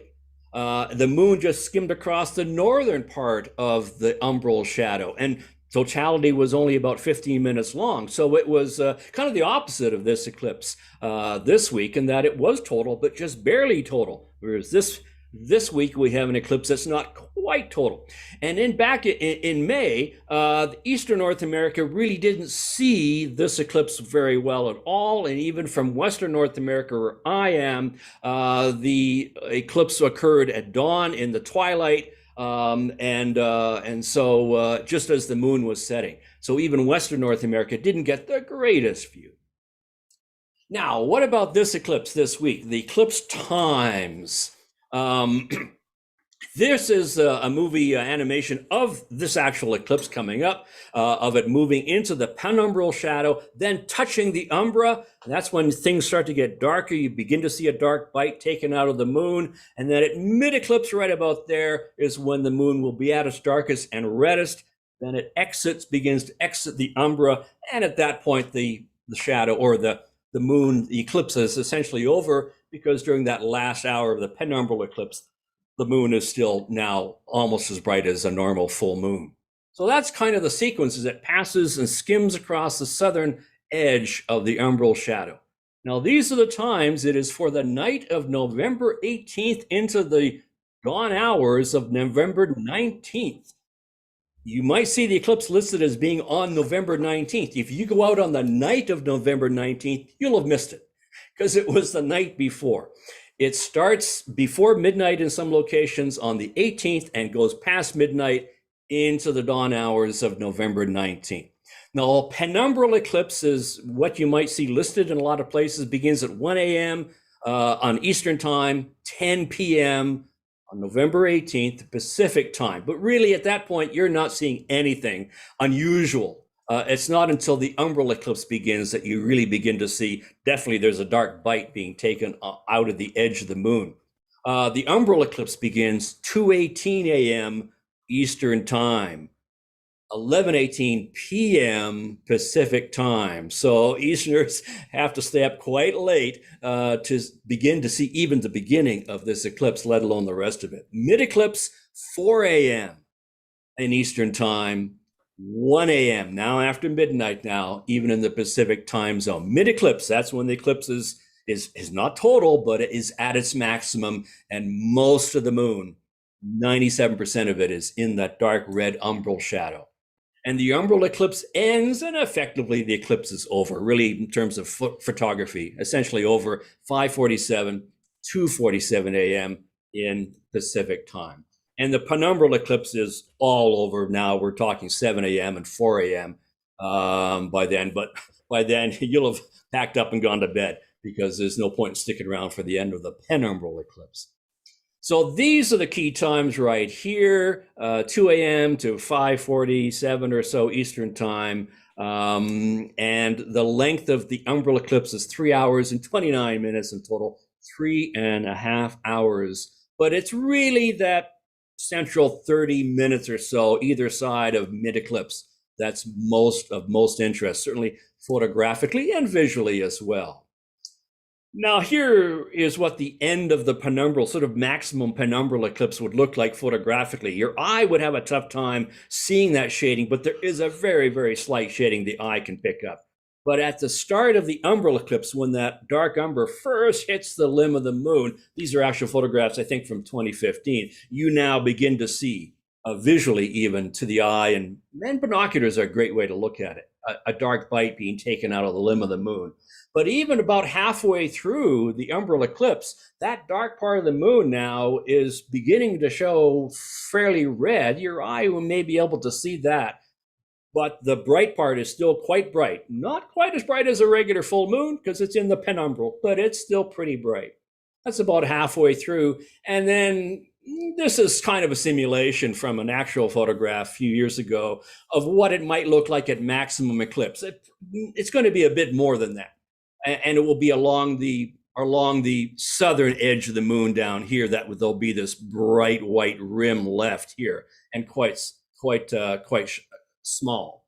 But so that's what it'll sort of look like at maximum eclipse. Now, what about the eclipse circumstances? This is a Starry Night planetarium app screenshot of the eclipse from my location in Alberta, Canada, at 2 a.m. mid-eclipse. These are from mid-eclipse, Mountain Standard Time. And so it's high in the south, the southwest, for my location, my longitude. But for everybody, it will be below the Pleiades star cluster. And that's a great photo op in the constellation of Taurus, and just to the right, just to the west of the winter Milky Way. So quite a photogenic eclipse for some wide field shots as well. So that's what it's like from my area. From further south, Denver, similar longitude, but further south in latitude, the moon is higher in the sky. But again, the geometry is just about the same. So we've got a very high moon in the sky, high in the south to southwestern sky, mid-eclipse for the western part of the continent. From Los Angeles, the mid-eclipse is a little earlier, an hour earlier in that local time zone, 1 a.m., but still the moon very high in the south in the middle of the night.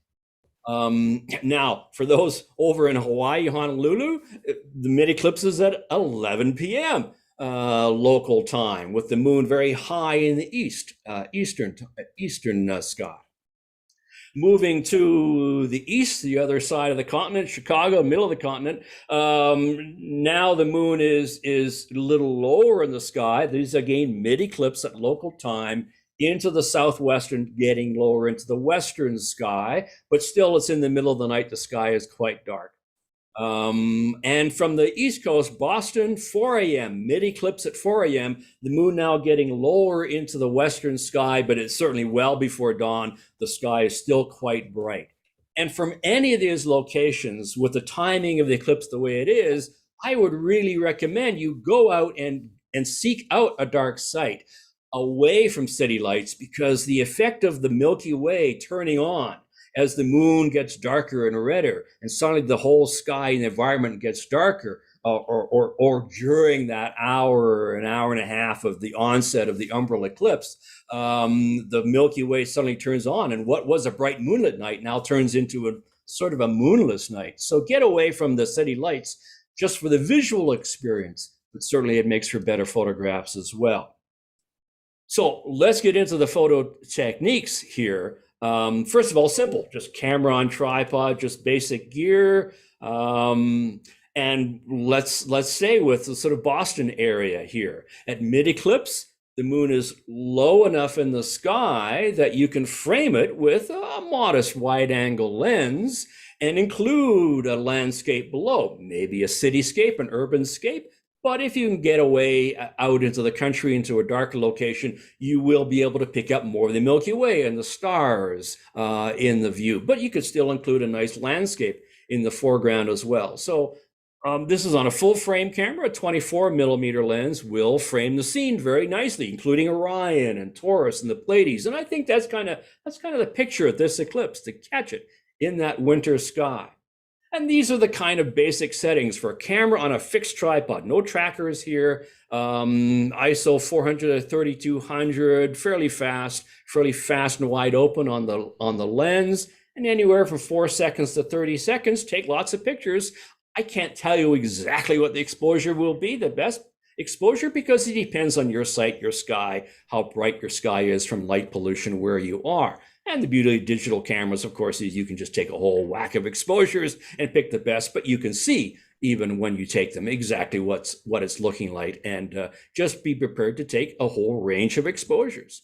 So that makes a nice scene. Now, from the middle of the continent and the Western North America, the moon is, as I showed you, much higher in the sky, so it's a lot tougher to get a landscape scene, the moon above a scenic landscape, because it is so high. You need a pretty wide angle lens and probably the camera turned portrait as well to frame the scene if you wanted to include a landscape below. And now the whole winter sky sweeping up from Sirius and Canis Major up through Orion and Taurus and up into Auriga even. The moon's going to look pretty tiny at that particular scale as a bright red object. Kind of this is the sort of picture. This is from January 19, camera on tripod, just static tripod, no tracking, with the moon up there. In January 2019, it was on the other side of the Milky Way. On the eastern side of the Milky Way, there's Orion, the moon beside the Beehive star cluster at the January 2019 total eclipse. And here's one of my usual trophy shots. I always like to get a shot of the eclipse hunter having bagged his game here in January. It was a chilly night that night. And here's another example of just that kind of shot. Camera on tripod from October 2014. Now, earlier in October, the moon quite a bit farther to the west of the Milky Way than it will be here in November, but the same kind of shot, 20, 30 seconds, something like that. But you can see the stars are trailing here because there's no tracking involved here. And so exposures long enough to really pick up the Milky Way from a dark site might involve either very fast lenses or longer exposures or very high ISOs, but longer exposures are going to introduce some star trailing, as they always do. The solution is a camera tracker, something like this, a tracker that you polar align, and then it can now follow the sky. And so the stars will not trail. You can do longer exposures, really pick up the Milky Way and the winter sky. Exposures, again, fairly high ISO settings, f2 to f4 on the lens, fairly wide open on the lens, and anywhere from 30 seconds to several minutes, perhaps, you could go there. And a 24mm lens now, with the moon high in the south and where the sky is kind of at its darkest, is going to frame the moon to the right there below the Pleiades, beside the Hyades, and frame Gemini and Orion, make a very nice picture for a tracker shot from a dark site. Here's an example of that kind of photograph. This was from September 2015. The moon now well to the east of the summer Milky Way in this particular case, but that's an example of that kind of shot. Stars are nice and pinpoint with the camera on a tracker. And here's examples that are more closer to what we'll see this month. This was from December 2010. So now the moon is actually in the winter Milky Way above Orion. A little haze that night, and that tends to bloat out the moon and turns it into just a huge red giant star in the sky. But this was from December 2010. Wide-angle lenses going vertically and on a tracker in this particular case. Now at mid-eclipse here again, a 50 millimeter lens on a full frame camera. This is framed for a full frame camera. On a crop frame camera, it would be more like a 35 millimeter lens. But now you're cropping in a little bit closer for a tracker shot. Similar kinds of settings, camera settings, but you're now framing nicely the moon below the Pleiades and beside the Hyades, framing all of Taurus. So that's a nice shot. That's a nice framing. An 85 millimeter lens on a full frame camera gets a little tighter, and the moon is a little larger on the frame now, and not so much a kind of a blobby star-like object, but a little more well defined below the Pleiades and the Hyades star cluster. Beautiful framing. This is kind of my priority shot, I think. This is the one that kind of tells the story of this eclipse with the moon near these two prominent winter star clusters in Taurus. A 135 millimeter lens on a full frame camera, a little too tight. It's just not quite framing all the both clusters in the moon very well. So I just wanted to show you that. However, if you go a little longer, say a 200 millimeter or a 250 millimeter, like this little Williams Optics Red Cat astrograph, that nicely now frames vertically the eclipse moon, the red moon, below the blue Pleiades star cluster. So that's another prime kind of shot that I'd like to get. And again, you could just use a simple tracker for this, but it does have to be well polar aligned and tracking well. And it's a cold night. Make sure if it's got batteries in it, you got good and fresh batteries or spare batteries or whatever, because they could die at just the wrong time at mid eclipse if it's been the tracker's been running for a couple of hours. So that's a nice framing as well, and fairly simple to do. As long as you know how to use a tracker and get it polar aligned properly, the exposures don't need to be terribly long for this kind of shot. That was my prime kind of shot for the January 2019 eclipse. Camera on a tracker with a modest telephoto lens, the longer exposure to get the moon and the Beehive star cluster. Now, however, I would suggest for those kinds of shots, do the longer exposures, 30 seconds or 2 minutes, to get the stars, the Milky Way, the star clusters, but then also take lots of shorter exposures and just take lots of them, quite varied, but in rapid succession for the moon itself, because the longer exposures for the star clusters are probably going to blow out the disk of the moon. So take shorter exposures of just the moon so it's properly exposed. Even when it's in the Earth's shadow like that, it's a lot dimmer, but nevertheless, it doesn't need as long an exposure as the stars do. And then you can composite them later to make a scene that really does look like what your eye did see or your binoculars did see. Cameras can never take it all in. This is another example from December 2010 of the eclipse moon near the Messier 35 cluster in Gemini that night. But again, this is a composite, a blend of long exposure for the stars and shorter exposure for the moon. Now, for those that want to get real kind of in-your-face close-ups of the moon, the simplest ways would be even your phone camera, as long as it's got a clamp that you can put it on an eyepiece. And this is something you probably should have tried and practiced, and you have got some experience doing that, putting it on a telescope. And really any telescope will work. It doesn't have to have a tracker or drive system or whatever. The exposures are short enough for the bright part of the moon that your phone camera will capture the scene. However, the dark part of the moon requires long enough exposures that if you don't have a tracking motor on your telescope, you're probably not going to be able to get good sharp pictures of the dark umbral portion of the moon. But you can certainly get a series of shots of the bright portion getting smaller and smaller as it gets eaten up by the shadow. Exposures are quite short through a telescope, a fraction of a second. Say like a DSLR, you'd need that sort of special nose piece to go into where the eyepiece of the telescope would normally sit. Again, this is something you probably should have played with and tried to get some experience shooting the moon at any other time. And it's the same techniques as for the eclipse. But without a tracking motor, your exposures have to be quite short and would be restricted to just getting shots of the bright portion of the moon. And practice before the eclipse with what time we have left between now and the eclipse, as well with the eclipse before, or the nights before the full moon, and to get sharp shots and get them well exposed. The exposures for the eclipse, bright part of the eclipse moon, will be a little longer than for a normal full moon or the moon on the nights before the eclipse, but not too different in that somewhat in the 500th to a 15th of a second or so. Now, on a reflector telescope like this, without a tracking motor, same thing applies, but often people find that these kinds of reflector telescopes are very nice for visual observing. They aren't really made for photography, and the camera won't even reach focus.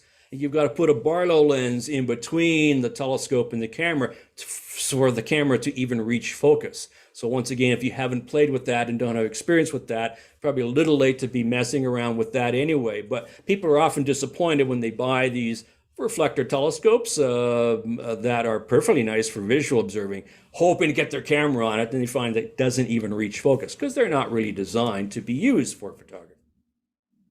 The eclipse challenge, the big challenge of this or any eclipse of the moon, is the huge difference in brightness between the dark side of the moon, the part of the moon that's in the Earth's shadow, which is in the order of 1 second to 30 seconds, depending on the focal length and the F ratio of your telescope and the ISO speed of your camera.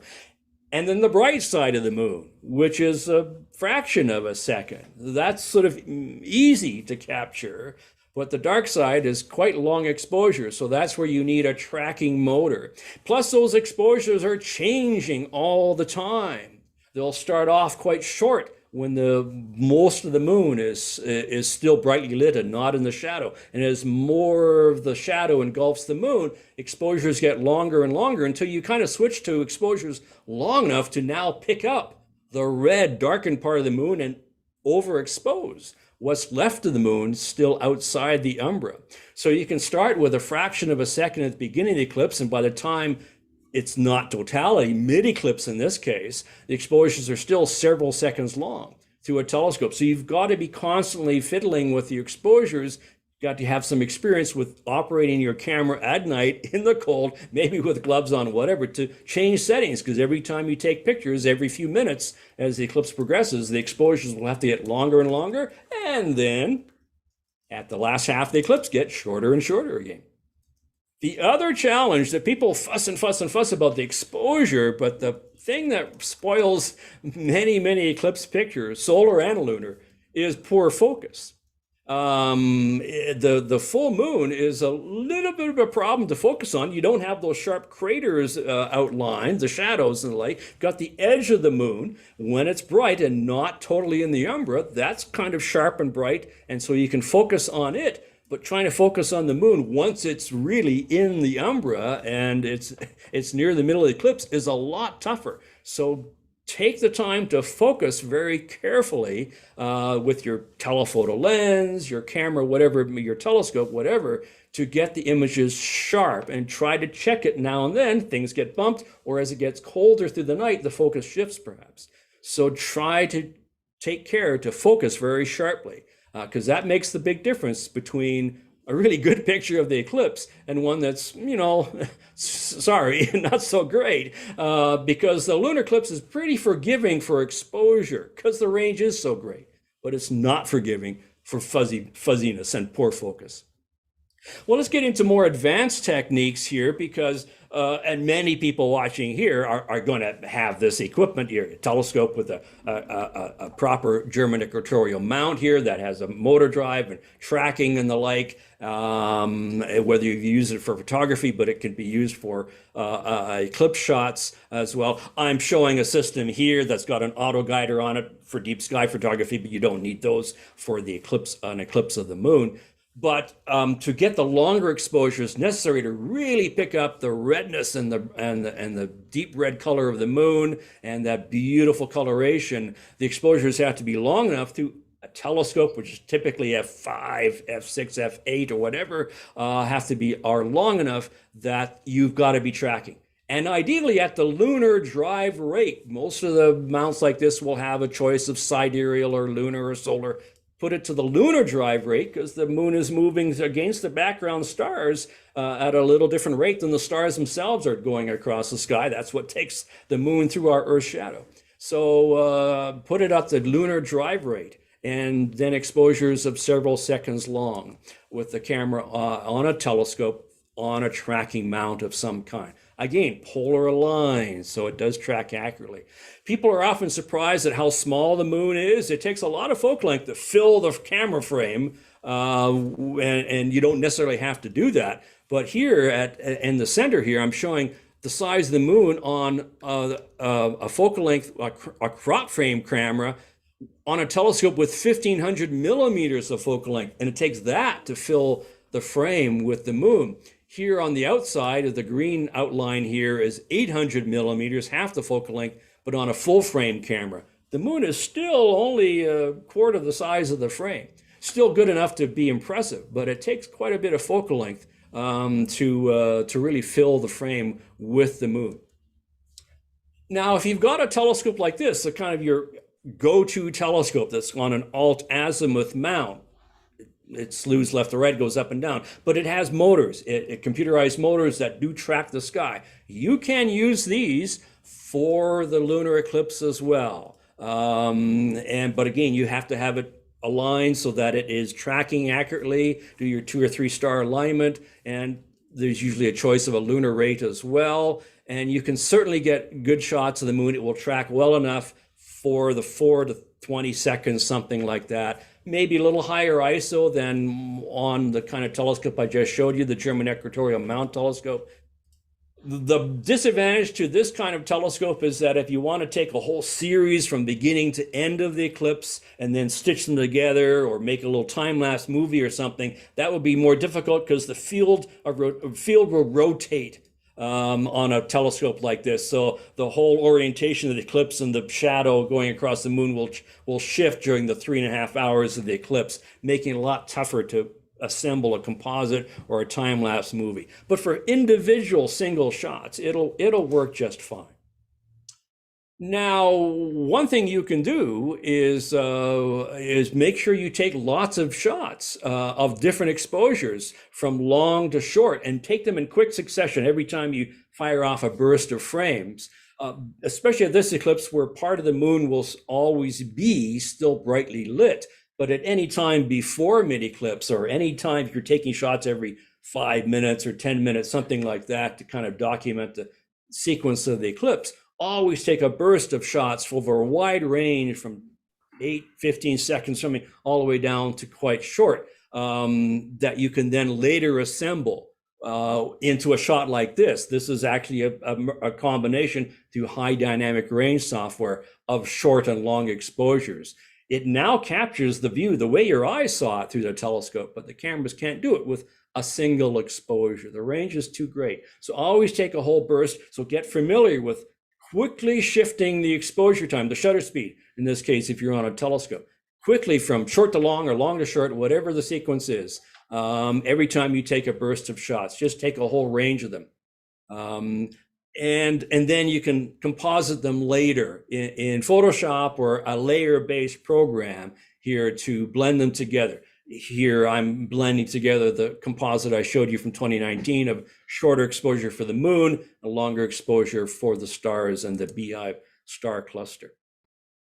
Now, something people like to do as well is maybe a time lapse with a wide angle lens of the moon going across the sky during the eclipse, an actual movie here in this from 2015, the sky getting darker as twilight ended, and then the sky getting brighter again as the eclipse ended, and the moon became full again, normally full moon, and lit up the horizon.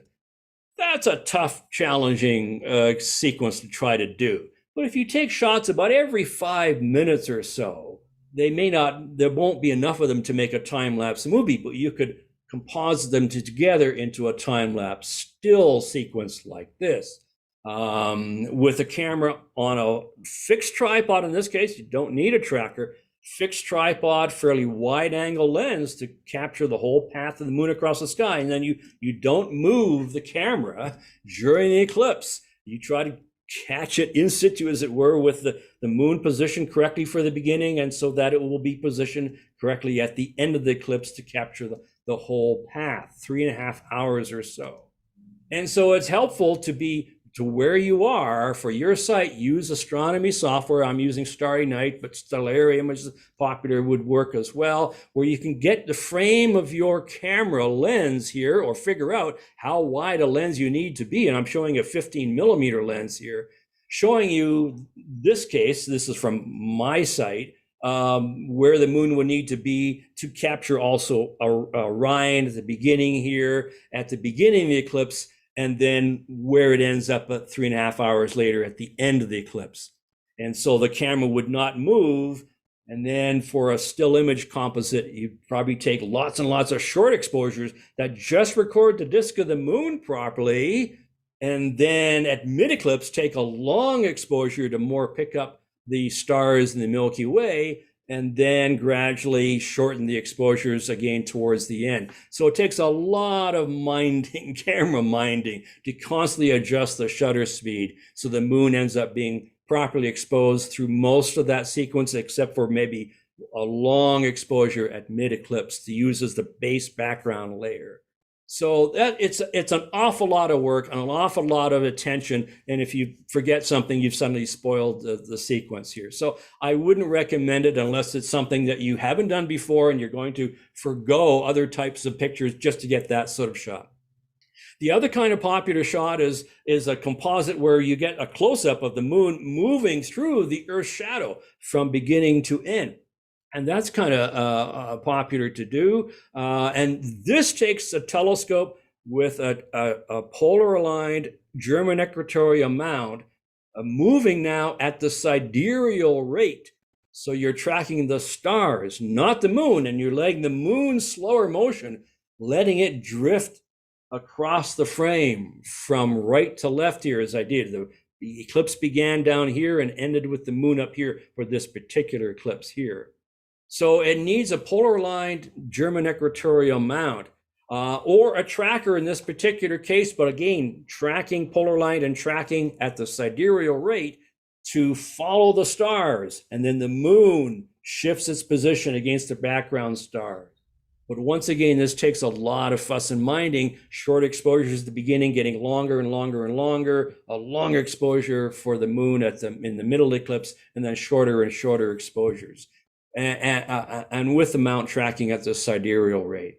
So it takes a lot of fuss to kind of get these sort of eclipse shadow composites, but I've only done a couple of them. It's a lot of fuss, and I don't know that I'll attempt it on this particular eclipse. I'll be happy for just the single shots of the moon below the Pleiades cluster at this eclipse.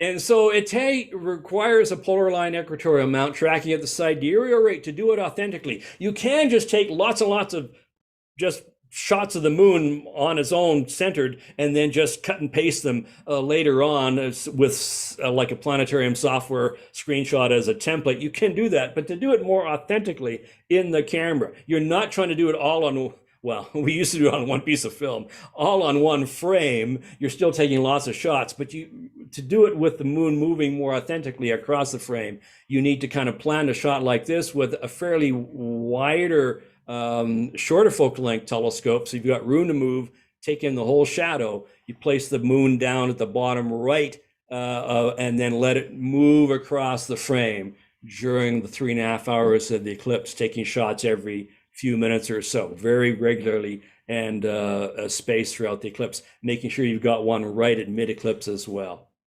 So it takes quite a bit of work later on in Photoshop or whatever to layer these images together and produce the final composite. So that's fairly advanced, I think.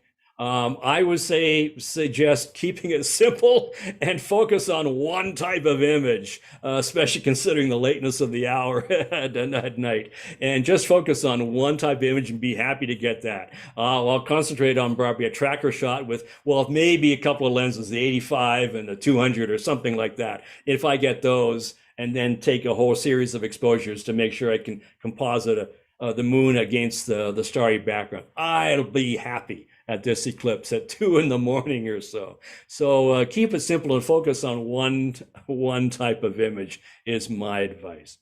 Well, just to finish off with a future lunar eclipse, in case you miss it, in case we miss it, right? Oh no, we had an eclipse in May. This one is visible across the continent, but many of us will be clouded out. Well, we've got 2 more chances next year. In 2022, there's another one in May 16th. It's a total. Both are totals next year. We're in the middle of the string of 4 eclipses, one just barely total, one not quite total, and now 2 next year, which are total.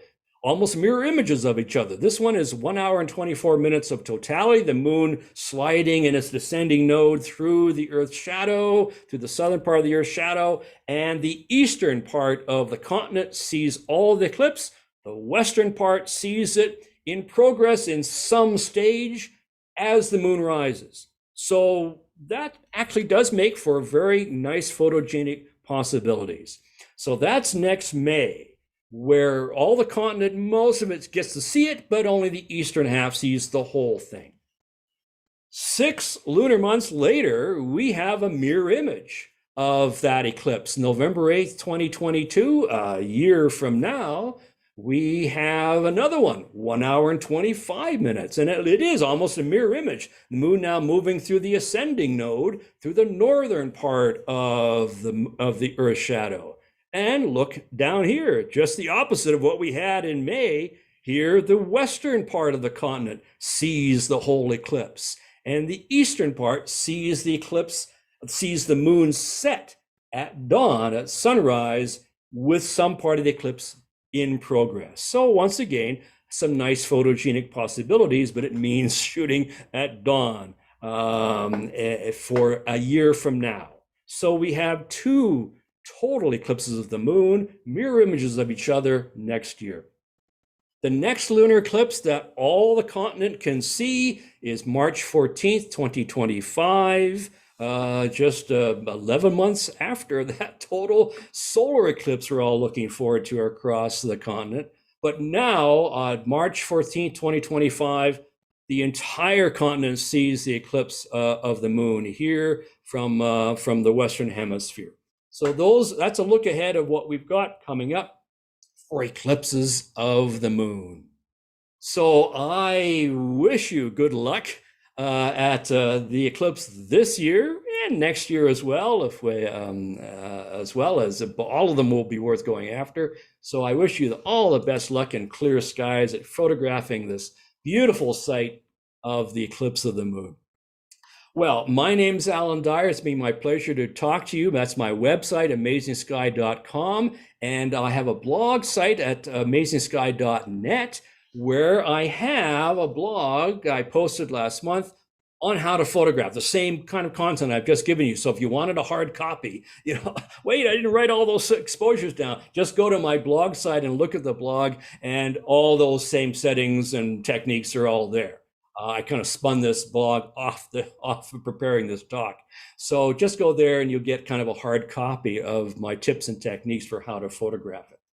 I'm also the co-author with Terence Dickinson of the Backyard Astronomer's Guide, been in print since 1991, but just this year, this autumn, we've come out with a new 4th edition after a 10-year hiatus since the last edition came out. So hugely revised, greatly revised and updated. Almost every picture changed, text greatly updated, and you can find out more about that book at backyardastronomy.com. astronomical.com, the website for the book, but you can buy the book just anywhere good books are sold. It's readily available all around the continent, around the world as well. So I hope you'll pick that up. It was a great pleasure working on it in the last couple of years, and it's just out again as of a month or two ago.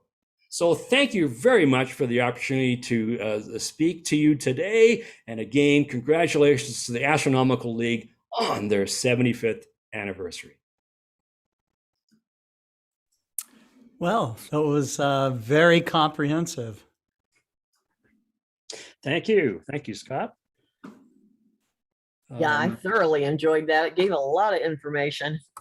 Yeah, that's a lot of techniques to throw at people, but I always figure someone's going to say, "Yeah, but what about?" Or what about? And so I try to cover it all. But believe me, don't try to do all of that.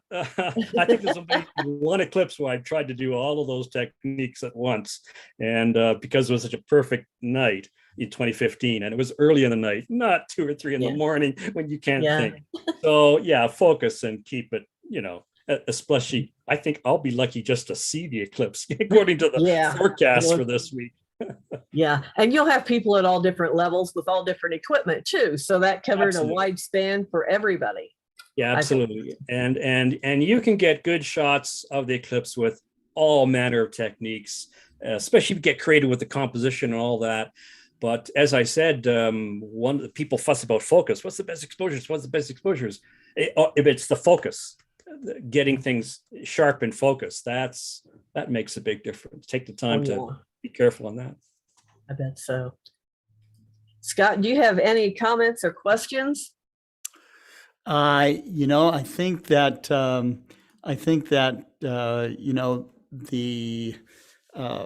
there were people starting to ask questions, but Alan just answered every one of them. He is probably the most comprehensive discussion on lunar eclipse watching, photography, what it is, how it works, all of that. So I think that the big suggestion I would have is that you come back later and you watch Alan's segment here once again, or twice again, or 3 times again, because it was the mother lode of information about the upcoming lunar eclipse, and for photographing eclipses in the future as well. So excellent work, Alan. It'll apply to the next year's eclipses as well, with the exception that when it's low at sunset, rising, the moon is coming up at sunset or setting at sunrise. Then you have different options, and the sky is brighter.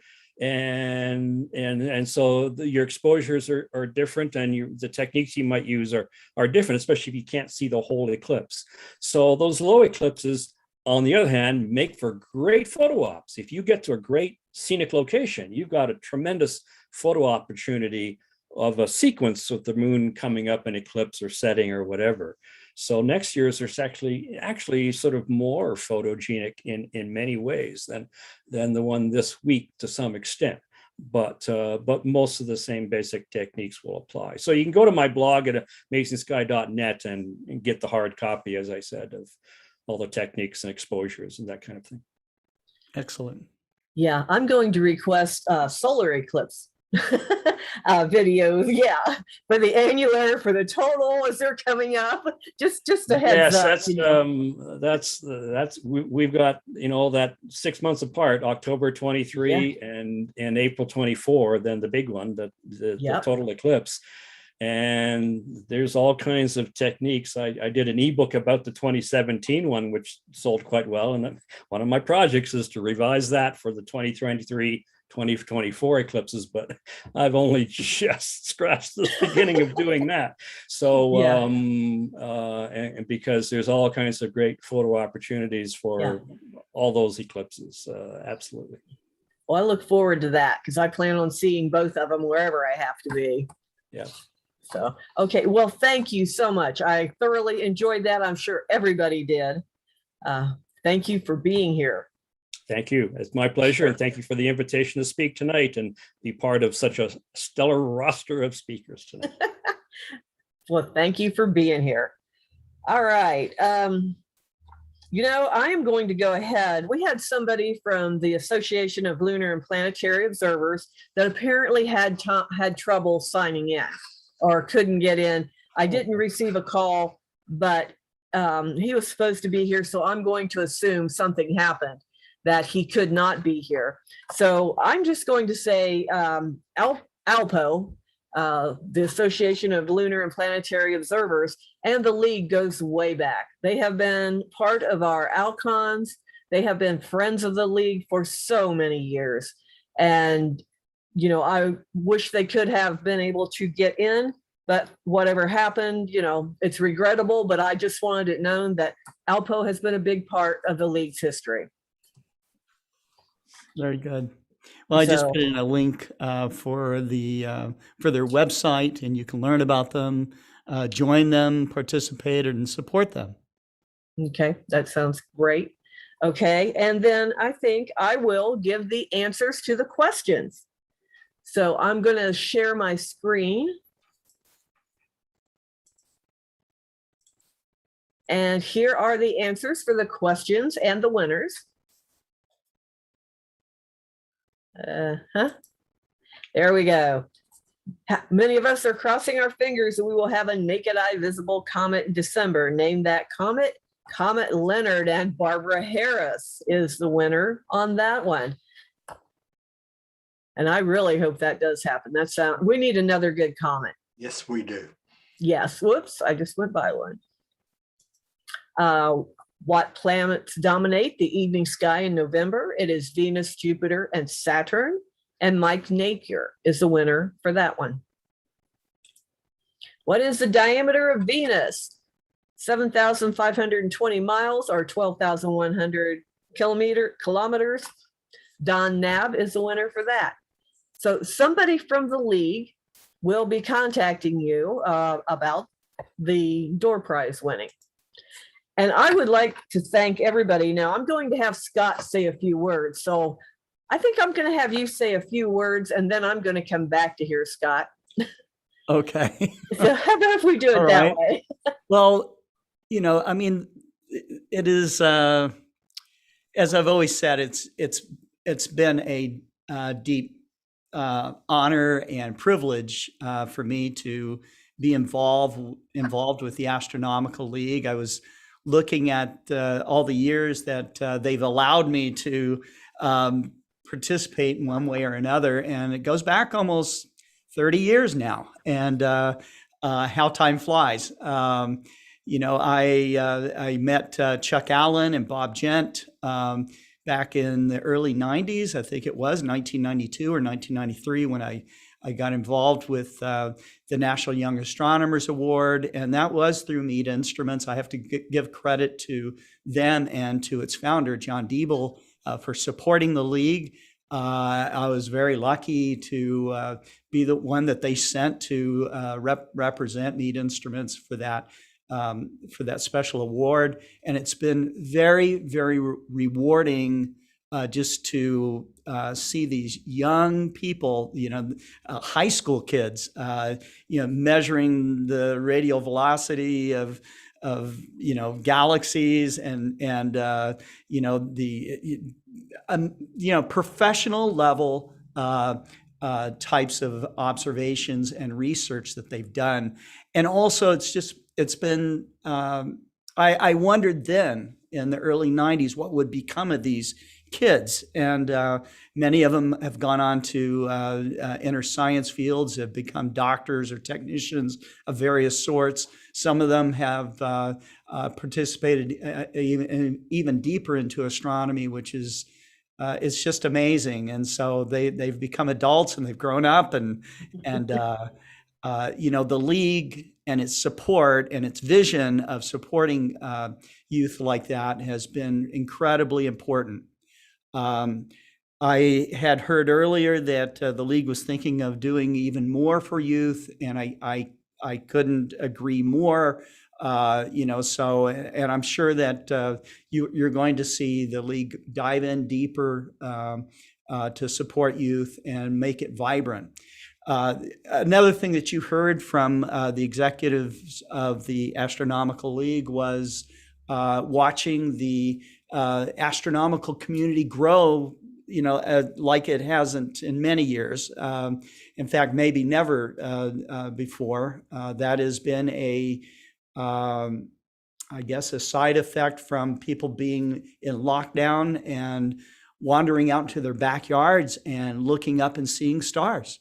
And so maybe for the really contemplating them for the first time. And the league has been there to help interpret the sky for them and to get them involved with their observing programs and to provide a home for them with their astronomy clubs that stretch across the country and around the world with their membership at large programs. And so, it's I wish I had known the original founders of the league way back when, but I did get to, I had the privilege of meeting a lot of the people that bridged that time, to where we are now. And so if you don't already belong to the league through a club, if you're someone in another country, I would strongly consider joining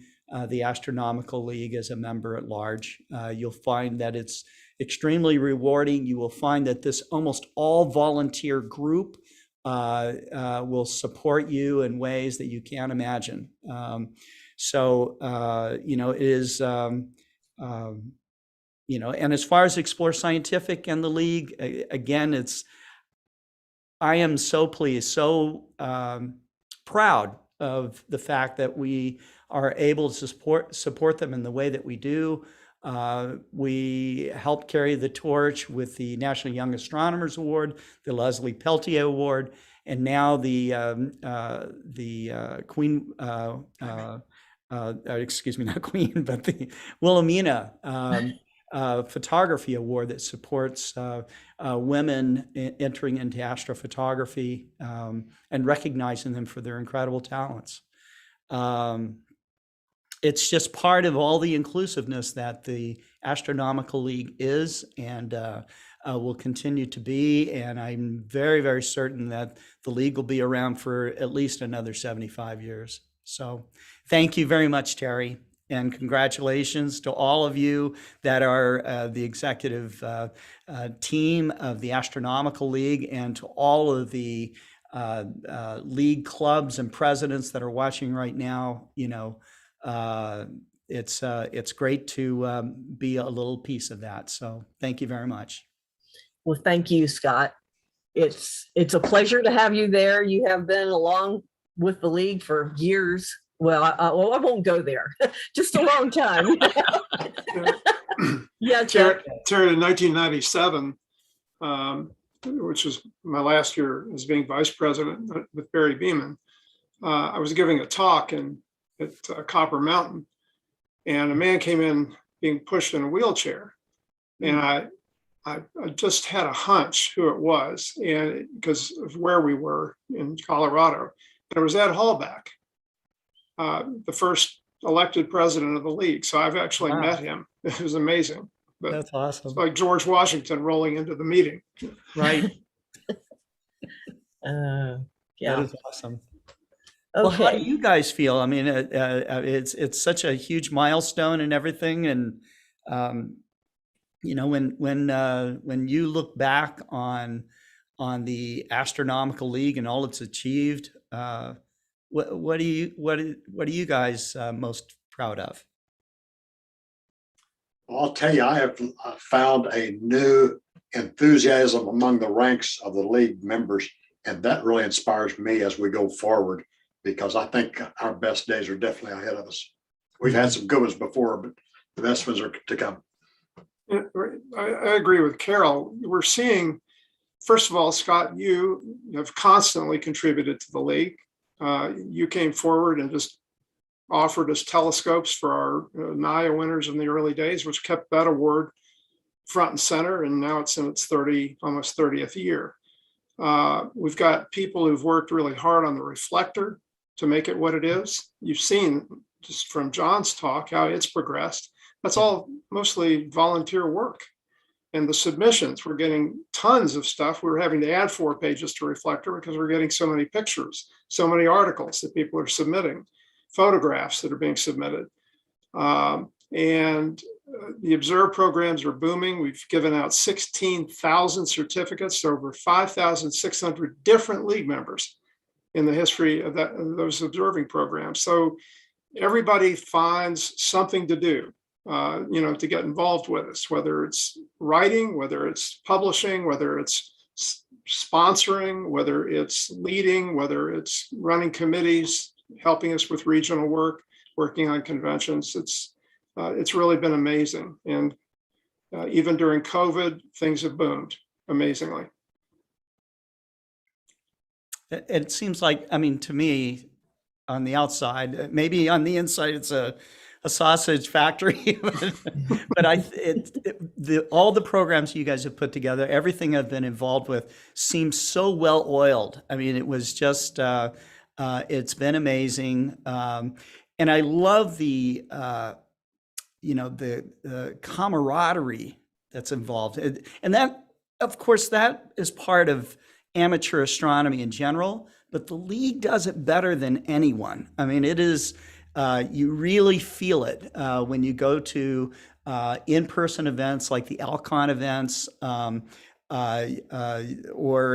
any time that you're running into a league officer or some sort of smaller program like the divisions of the Alcon, like the we had one year, we had a mid-states regional Alcon event here at Explore Scientific, and it was just amazing. And again, it's all volunteer. You've got the clubs pitching in and all the rest of it. But I guess when you've done so many of them, and it's such a fine, mature organization like the Astronomical League, you're going to see that they know how to make it work. So. Well, thank you, Scott. That's quite a compliment there. Yeah, I think, it's kind of like everybody feels like extended family in a lot of areas. When we think about when we go to Alcons, we see a lot of the same people, and they are friends that we've had for years. And it's like catching up with extended family, and I think with COVID, that's probably the one thing I've really missed. Like I said, I'm just now starting to get back out again. And it feels so good to be around other people and to actually share this type of thing. And it brings people together regardless of their background. One example of that comes to mind to me was in 2017 in Casper. We had a House of Representatives member from Texas. He says, I had to come. I've been an amateur astronomer all my life. I have never seen a total solar eclipse, and I am going to increase my odds that I will see it, this one, while I'm able to. And he got to see it. He was so thrilled, just like a little kid. Right. Yeah. Well, that just kind of indicates to me that pretty much whatever the league touches, you're uplifting people in general. And if you're involved in amateur astronomy, or if you've never been involved in amateur astronomy, certainly I would ask you to give it a try. You're going to get a new view on what life is all about, and you're going to, if you join the league and be part of that, you're going to be with some of the best people on this little pale blue dot. So, I can't say enough about it, really. Very kind of you, Scott. We appreciate that. And we won't talk about the sausage. No, we won't. That's what those bylaws are for, right? You don't have any sausage. All right. Great. Let me wrap up here so we can get everybody on their way. I would like to thank everybody that has been involved here. All the names are here. This has been an amazing program to have all of these people here to talk about their associations, the kind words they had to say about everything. It's very nice to see so many organizations, especially the leadership, in one place. And to top it off, have Alan Dyer here to talk about imaging and the upcoming eclipse. Yes. I don't, I've had a great time tonight. And Alan, you are here. I want to thank you again. I totally enjoyed it. Carol, Chuck, everybody that was here, Scott, thank you. You guys have made this program amazing tonight, and I really greatly appreciate it. So that being said, join us for the Astronomical League Live 13. We'll be back on December 3rd at 7 p.m. Eastern Standard Time. Matt Penn will be joining us, and he will be speaking about the dynamic eclipse broadcast incentive. So that will be December 3rd at 7 p.m. right here. And Scott, you and I are going to have to set dates for next year's Astronomical League Lives before long. Absolutely. Yep. So, Absolutely. all right. I look forward to it. Yeah, me too. If anybody has any closing remarks they'd like to say, please feel free to go ahead and say whatever you like. I guess we've said it all. 5 years more. We covered most of it. That's a fun night. You're right. Yeah, it was. Thank you very much. Thank you, everybody, for being there. And thank you, all of you out there watching. We sure do appreciate it. Thanks, we'll see you Terry. December 3rd. Good night. Good night. Night. Good night.